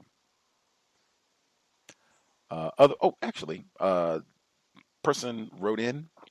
Email again is untiljustice@gmail.com. untiljustice@gmail.com. Black female wrote in. She wrote that this happened before the 4th of July. Thomas in New York was talking about the mandatory party that his company had. glad that we got that included. We've talked about that before. I've said your code should allow for that. I have recommended for years, don't go to those parties. And I have added, however, if you're in a situation like Thomas in New York and you are required to attend, fine, no problem. Code allows for that. You're codified. You do exactly what he said. You get your +1 partner, friend, somebody that's codified to help watch your back, literally, to help you escape if need be from a situation and to help fend off any sort of, tacky terrorist attacks that might go down. And absolutely, sobriety would be best. You are not drinking anything, water, and that's about it. You might have to bring your own bottled water because whites, I mean, they can clown at those type of, events or what have you. Anyway, person that wrote in, she said this happened the day, July 3rd. Black people are scarce in the building I work in. Every morning I come in and am surrounded by white people and go up a crowded elevator filled with white people. Ick. This is a typical day for me. The day, July 3rd, the parking lot was nearly empty. I just thought everyone was off. I get to the elevator and am surrounded by black people. It was the most black people I've seen since the last holiday. Everyone gets on the elevator and a black male states, black people are not allowed to take holidays off. Everyone laughed and sadly agreed. We all got off at different floors and work for different companies, but the racism remains the same. The only time I see a large number of black people is during the holidays. I can safely assume we black people in the building I work in have the most undesirable schedules, are heavily discouraged from taking off, or get last choice for taking off. For example, we have to wait for white people to choose first. This reminds me of the previous jobs I worked where you would only see black people during Christmas and spring, pretty much the busy season. They would hire black people as temps, then get rid of them after 3 months. I think we've heard that before. My question to all, I came from another childish interview where I drove an hour to draw a picture and literally play charades. I didn't get the job. This is not the first interview I've had where things like this happened. I went to another interview where they asked me what my favorite song and sports team was. Just 2 questions. These interviews have nothing to do with the job.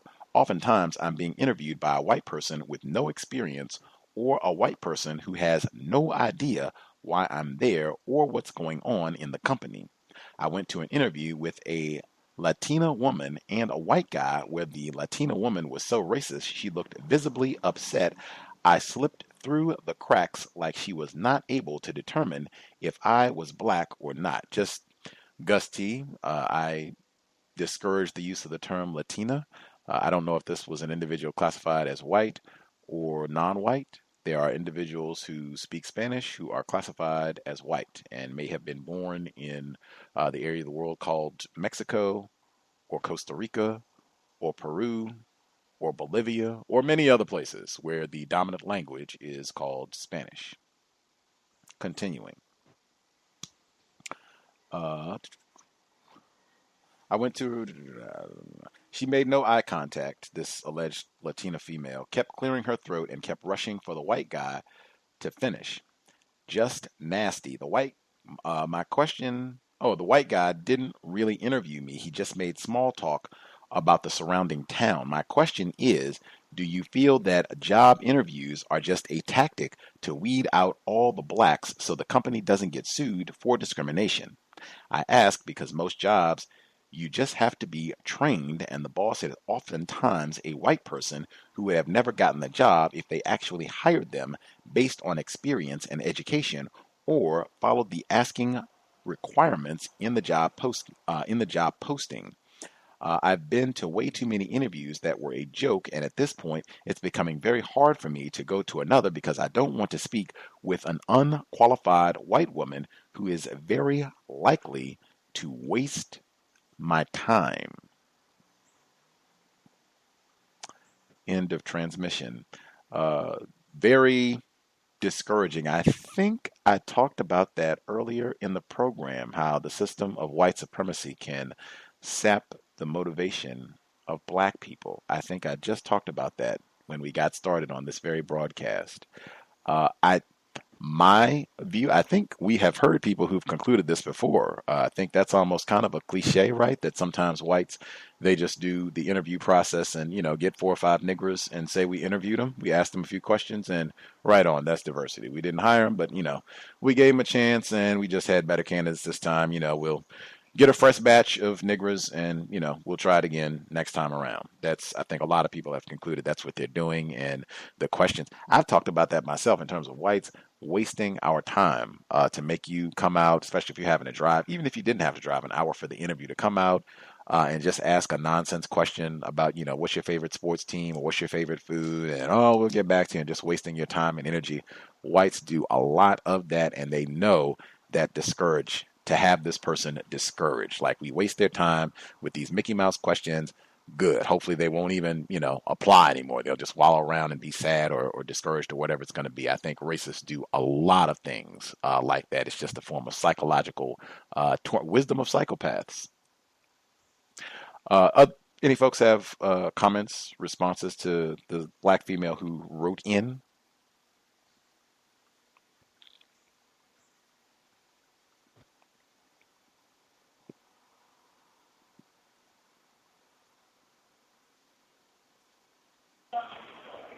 I did want to say one thing. I think that you were right on point. And I slip up sometimes, but it's very important to identify the people who speak Spanish by what the system would qualify them as, because it is a very vague category to just say Latino or Hispanic. Some of them could pass for black, some of them could pass for white, some of them are other, so I think it's very clear to especially in workplace, because some of them get treated like us and some of them don't.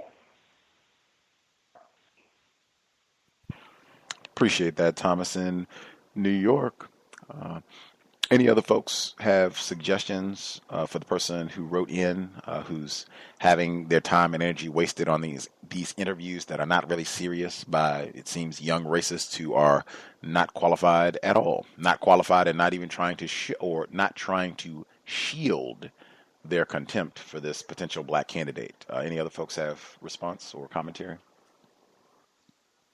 May I be heard? Red in Nevada. The only thing that I would have to share about the interview process, and I remember getting this information from white people, and I think maybe a few non-whites, even if they're asking you nonsense questions, maybe just asking them questions about the job, not so much to where it seems as if you didn't read like the job posting, but maybe like more day to day to really kind of show your interest, even though if they're racist, it really doesn't matter. But still, it might, might help. And then also, just even if they're asking you about your favorite sport team, try to just redirect the conversation back to, the job that, the reason why you're there. And one other thing that I had learned was to somehow kind of display your knowledge of the company before you go there. So with wherever you're going to, if it's a technology company, maybe just look up the history of the company, for any company rather, just look up the history of the company, try to point out, I guess they're quote unquote, community service type of things, stuff like that. I forgot what the name of that type of thing is called, like charitable, like things that they've done. Things like that, maybe that might help. But I know that was some information I was given about interviews, and I'll mute my line. Thank you. Much obliged, Red. Any other suggestions for the person who wrote in, black female, who's having her time and energy wasted with these interviews?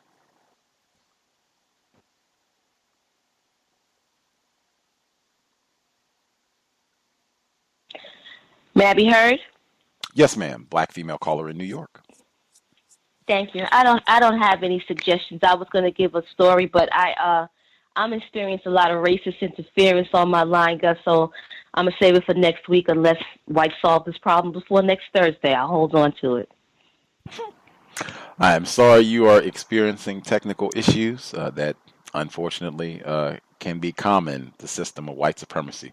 Write it down so you don't forget, so we can definitely catch up next week. Will do. Will do. For sure.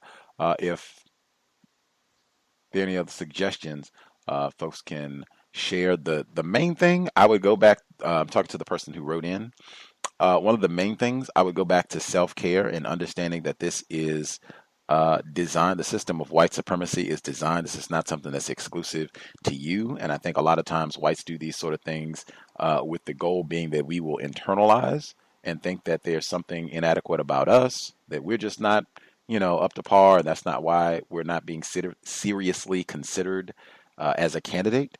And just to make sure that you do not internalize it, that you are well qualified, probably, exponentially more qualified than these race soldiers that are wasting your time in the interviews, and to not be discouraged. Dr. Welsing used to say that all the time, be not discouraged. I think Red gave some excellent suggestions as well, and just trying to do as best you can more research with the places where you're going when you get the interviews, to try to do some even weeding out yourself as best you can about where you're applying. But be not discouraged with the process. That's easier said than done, but that's something that I think is very important in understanding that this is just a part of the design of racism, white supremacy, just doing psychological terrorism, ways to torment Black people like this, and again to make us internalize it so that we think this is us. This is not racism, white supremacy. It's something defective about me that's causing this to happen.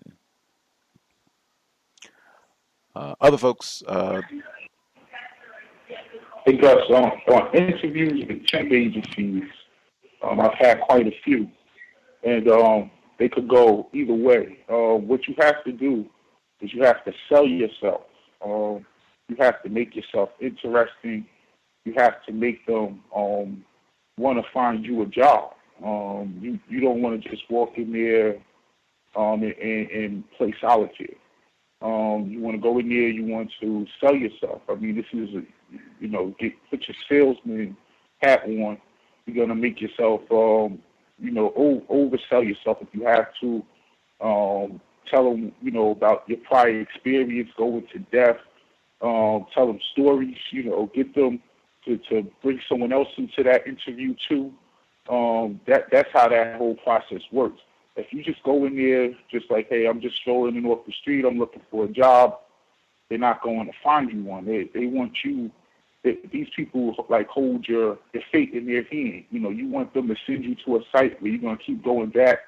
You want, you have to sell you. You have to build a rapport with that person in the temp type situation.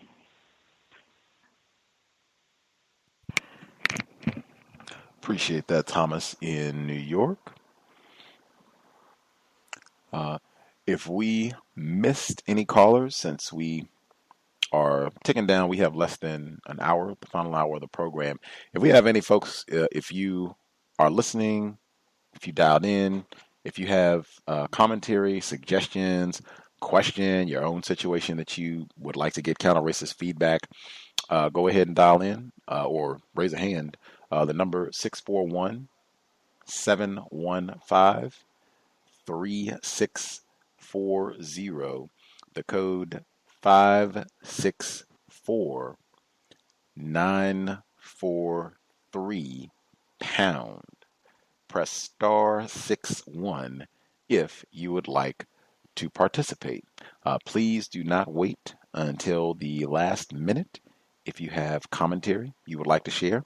Much obliged.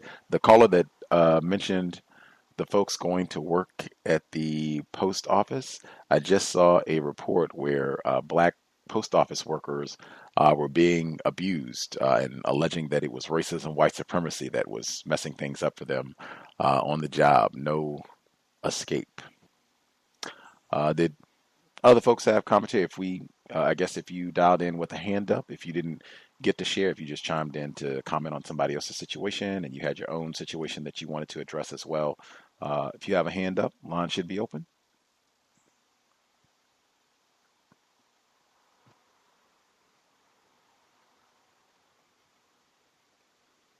May I be heard? Yes, sir. Yeah, just commenting on what was said previously from what you read about the caller. It seems like, and I'm I'll start off first with what Thomas said, and reiterate some of it, but a little bit more is like, you definitely have to somewhat sell yourself, but that comes from understanding. You have to get a quick understanding of who you're dealing with across the table. If this person is somebody you could work with, and what they're actually looking for from most people that are non-white, and a lot of times they're looking for conformity, and you could sell that to them without actually being that. That's to me has been pivotal in getting into institutions that normally wouldn't accept people that have any kind of decency as far as black self-respect. They'll turn away if you come across as somewhat confrontational or anything of that nature, obviously. But if you exude any kind of pushback or any kind of issues that they see just in your demeanor, they'll write you off right away. So piggybacking on not piggybacking, but going on to add on to what Thomas was saying, is that is pivotal, the advertising part. But knowing who you're dealing with and knowing how they perceive you is, and we know it. You know it's an interview. You may go in there one time. You may have a phone call with them first before you go in. If you get that, that's a great gauge on. You can get an estimate of who you're dealing with. But it's ultimately just going to take persistence, because something will give. If you don't find something your own, you build something on your own. That's all I have to say. I'll mute my line. Context of white supremacy. To retired firefighter, I was just reminded of medical apartheid when he was sharing about his part of his duties being to take care of his mother, he and other family members. Medical apartheid, one of my top 5 books, and to his comment about the shirt, certainly. Whites, they are not ignorant about racism, white supremacy at all. And generally, we are not in dangerous positions. I am mindful of my space to make sure that people are not encroaching upon me so that I can be kicked or assaulted again. And we generally do not at this studio, we don't do the inversions like the headstands and such, where you'd be upside down and might have somebody spotting you or making sure you don't topple over and break your neck, that sort of thing. We don't do any of that. So generally, things should be safe, but it is the system of racism, white supremacy. So that is very relative. But yeah, generally we are not in any dangerous positions. They would have to do something a bit more flagrant to retaliate. But I will. Got it. Oh, go ahead, sir. Go ahead. I was about to say I have another question whenever you were finished. Oh, okay. On the subject. I got you. The only other thing I was going to say on that is just being competent. Make sure as a black person, the more competent you can be, and when I say competent, not only having expertise in your particular field, but also knowing the policy and procedure. That is a major aspect of you being competent and being able to function in a highly competent manner in a job or classroom situation. Really look at that policy and procedure so you know what the expectations, guidelines are, and that you can kind of build your counter-racist or include that in your counter-racist code. You said you had another question? Well, I was just going to say just what you just said, absolutely, to it. But is there any part of the course, I'm talking about until you are officially Gus, the yoga instructor, is there any part of that where it would be objectionable, but at the same time it would play a part in your passing of the course and being a instructor? Is there any part of it that'd be objectionable to the instructors or the people in charge? The only part I'd given some thought to that was, I think I mentioned it a couple times on the broadcast. You are required to teach a full yoga class at the end of the course. That's kind of a part of the graduation, I guess you would call it, or final exam, I guess you'd call it.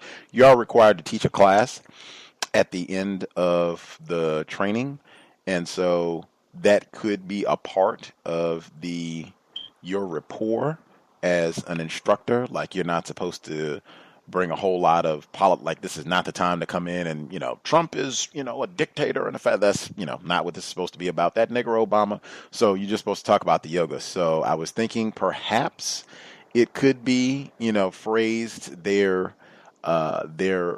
gripe could be framed as, well, that's kind of political, and, it might make some white students feel uncomfortable. Great comeback. Why would a white student be uncomfortable about this shirt? Immediate. But that's the only way that I was thinking. But I've worn it so many times.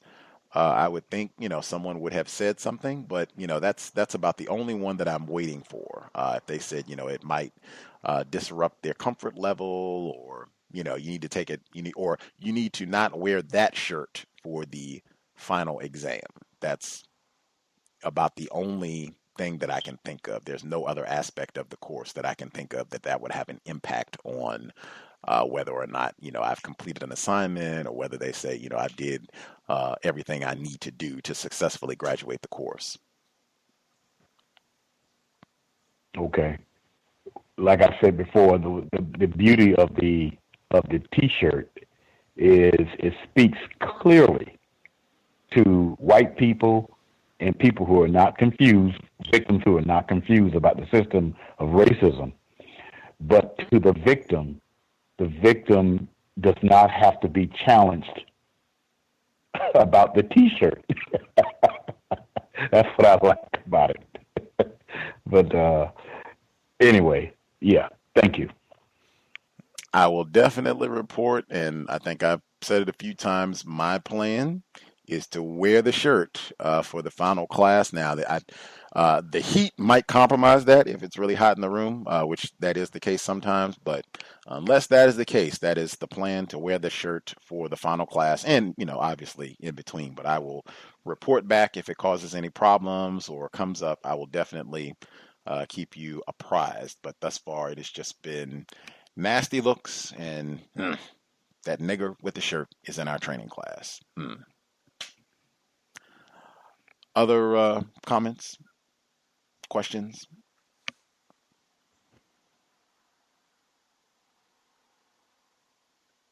Hi, guys. Stacy in the UK sliding in 3:20, almost 3:21 a.m. Friday morning. Hello to you, Gus, and to the rest of the callers.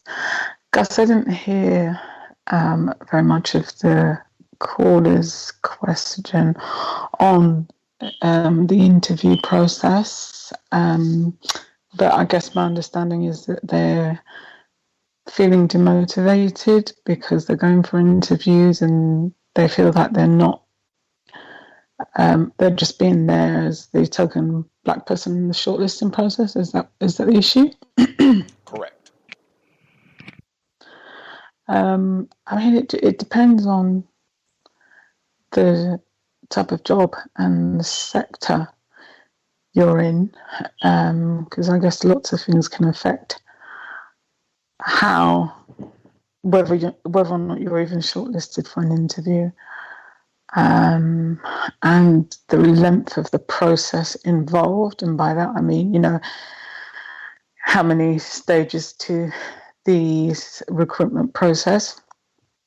But I mean, in the end, you're just going to have to keep applying for jobs until you are successful, as has been suggested.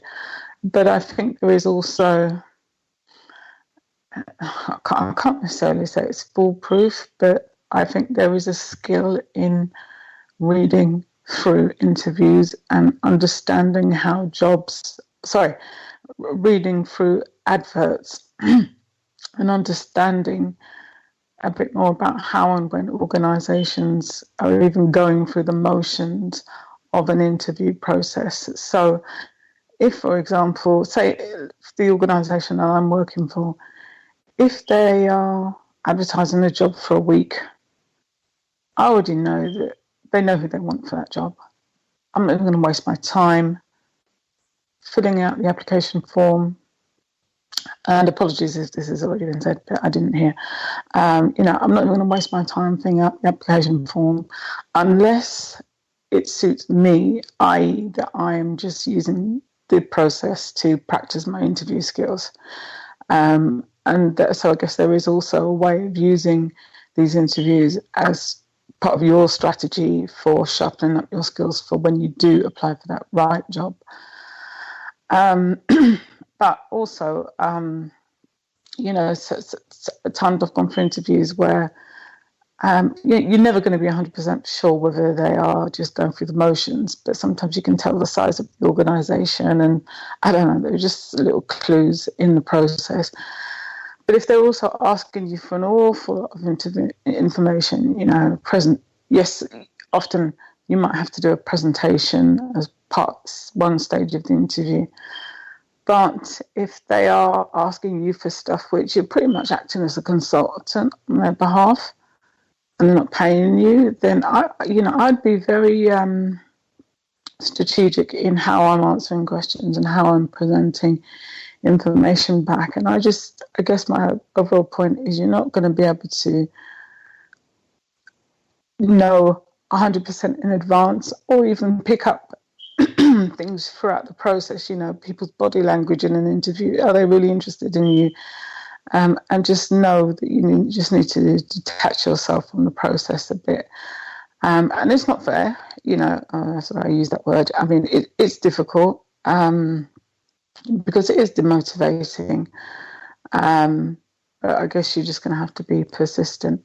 And I just wanted to add on something from last week's show where Mr.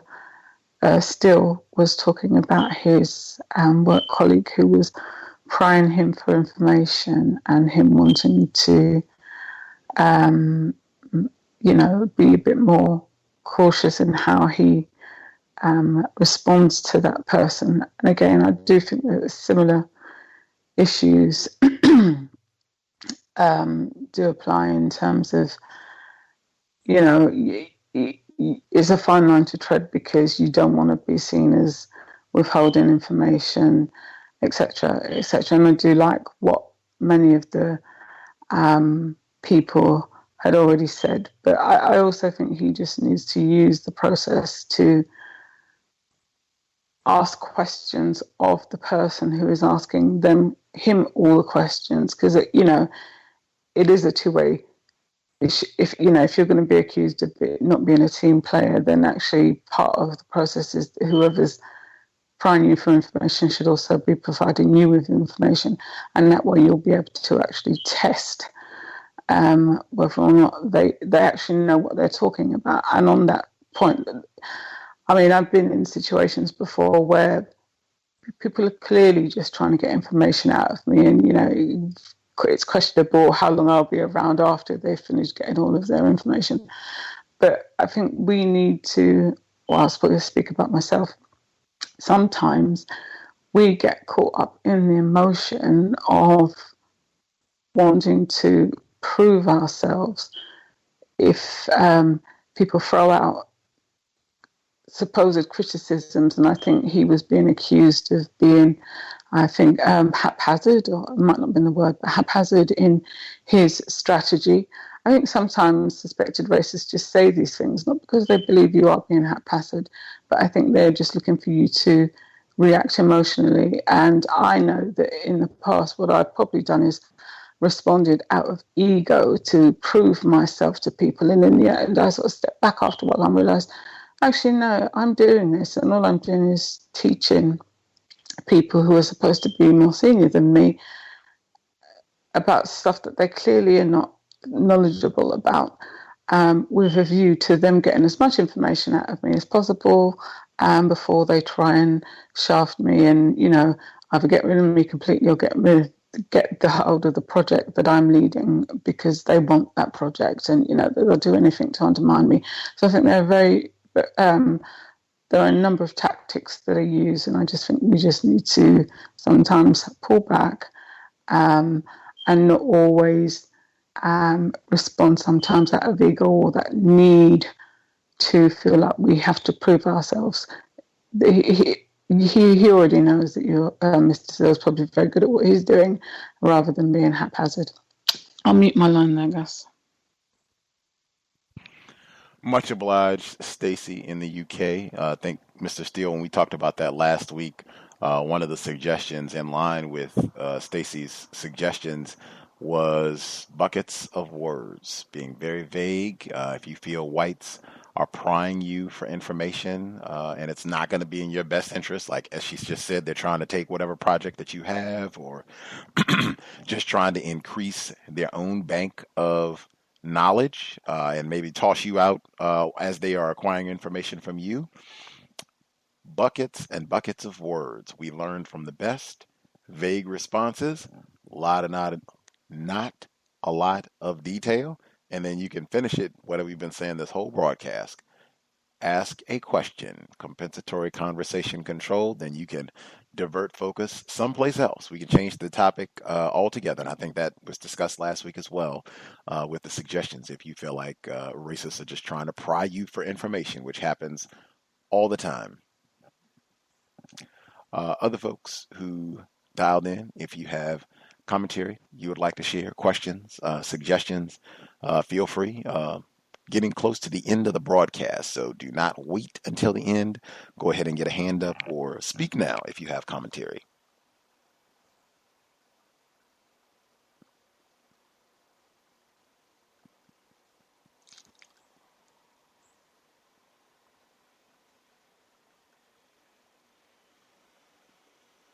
Folks satisfied, or I assume everyone should be doing great if they're not having any situations or issues on the job. Invest.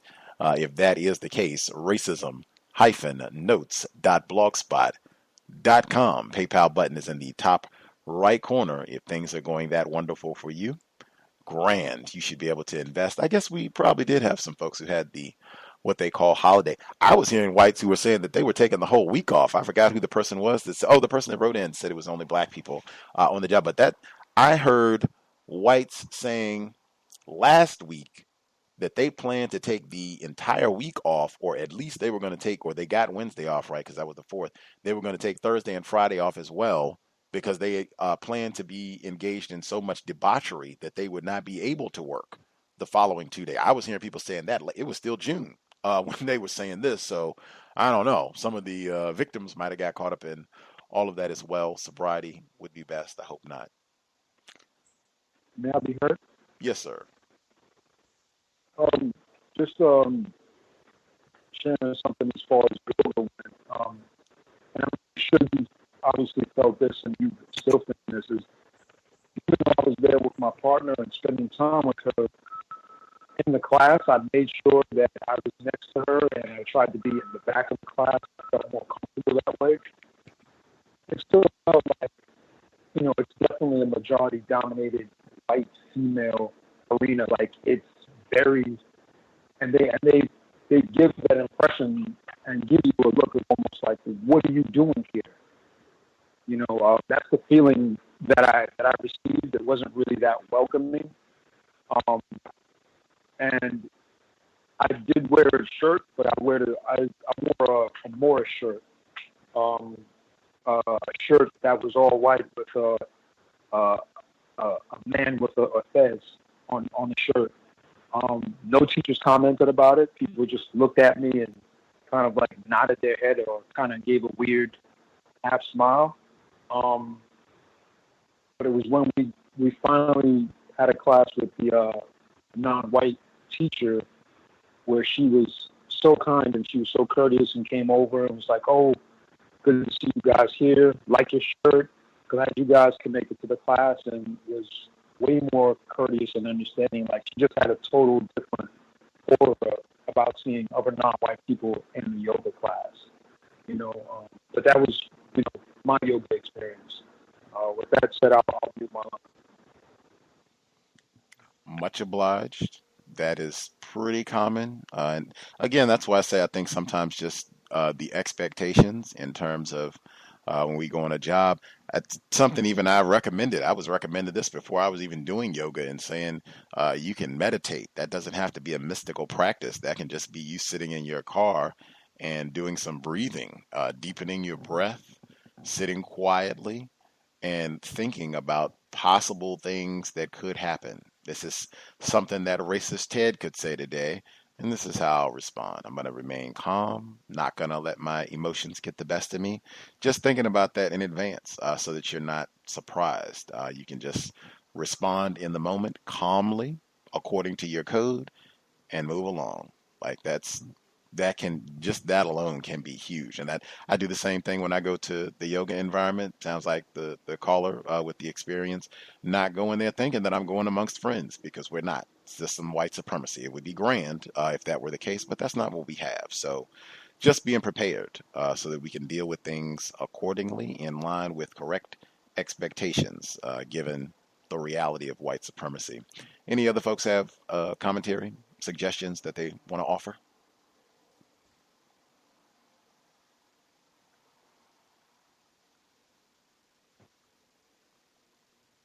Can I be heard?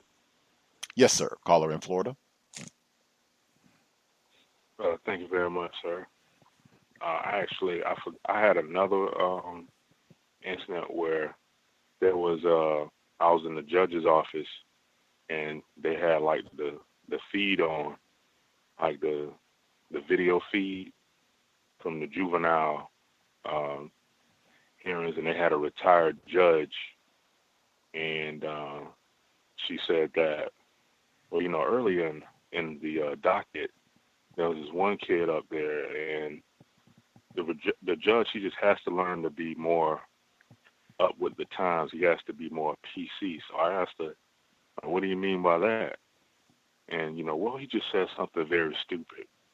So another codified question, well, what did he say that was stupid? And she says, well, he said to him that, well, he called him boy, and he says, you know what? Now I can't call you a boy, but at one time in the past, I could be able to call you a boy. And so I asked her, well, what was the reaction to everybody in the courtroom? And people just kind of just gave like nonchalant responses and stuff like that. So what was interesting is that this race soldier judge, he knew that obviously we're in this point in time in the present, but he said at one time I couldn't call you a boy, and now I can't call you a boy, but one time that I could. So that was one interesting observation that I had earlier this week, and that's all I have. Much obliged. Whites are not ignorant about racism, white supremacy, and even in the act right there, you're calling him a boy. even right there, pretending as though somehow he has lost power, lost the ability to practice racism when he's doing it. Right there, I've seen where whites do that on a regular basis as well. They'll do that a lot with nigger, act as though they need to get permission from a black person or get a permission from a nigger to say nigger. I've seen where they'll do that sort of nonsense on a regular basis as well. Other folks who dialed in, and he's so stupid, not he's racist, it's he's stupid and he needs to get with the times. That's the other bit of, in my view, whites practicing racism as well, because you just had said that earlier, use the correct terms. Man, I can't believe he's practicing racism up there calling black people or calling non-white people boys and what have you. No. He's stupid and just not with the times. Were there other folks who had, I guess, suggestions or comments that they wanted to get in?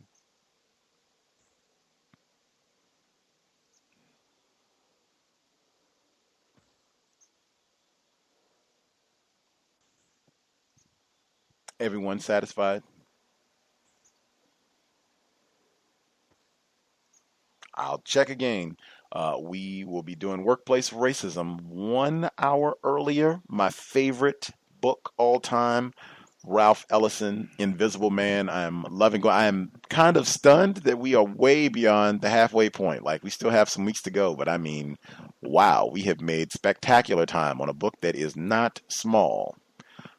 7 p.m. Eastern, 4 p.m. Pacific, Ralph Ellison, Invisible Man. That would be tomorrow, Friday. And then we'll be here on Saturday for the compensatory call-in. Normal time, 9 p.m. Eastern, 6 p.m. Pacific. We'll catch up on what has gone down over the past 7 days. I, again, would reiterate for folks on the job, definitely have your workplace journal. Have your expectations framed correctly. Do not be thinking that you have got homies and pals. Certainly remember that you are under surveillance. Watch your non-verbals, as the great Emmy would say. And I am a big advocate of not talking about racism with other black people on the job. That doesn't mean that you can't help them out. That doesn't mean that you can't have rapport with them and all of that. But I would be very say what I said before.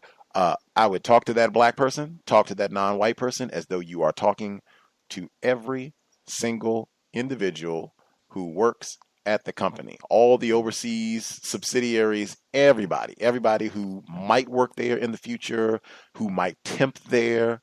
If you're not comfortable, whatever it is that you think you're going to open your mouth to say to that black person, if you're not comfortable with it being repeated to everybody, I wouldn't say it. That's rock solid counter racist code. I apply that myself, Gus T. Anything else folks wanted to make sure that they get in?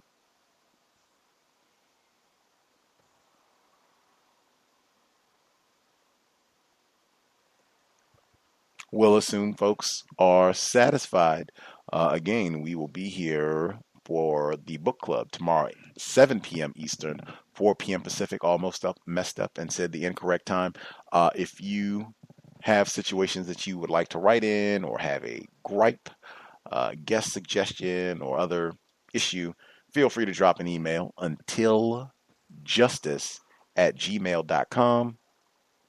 untiljustice@gmail.com, and we can read your commentary on the air. If it's a suggestion or your own problem, we'll share. Folks can give their response for next Thursday. Thanks to all the folks who dialed in, shared. Hope it was a constructive investment of your Thursday evening. We will be back for it next week.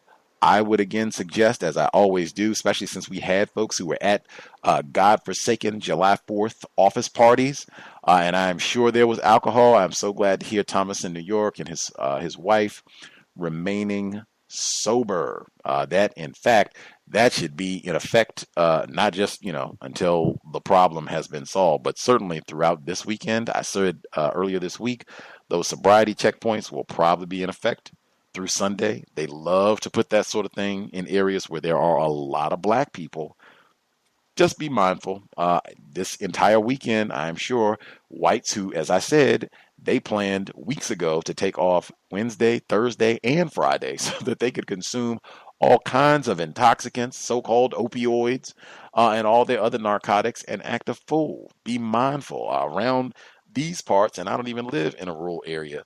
Yes, we can go do some gun shooting and, our battle simulation with the firecrackers and such. Be mindful of all of that. I think Mr. Reed, I'm going to double check to confirm. I think Mr. Reed a few years back reported it was on a July 4th in North Carolina, and the whites started shooting in his neighborhood. He had to get his, firearms to defend the homestead. I don't think he was under attack or anything, but I remember him talking about it. Just be mindful of all of that this weekend.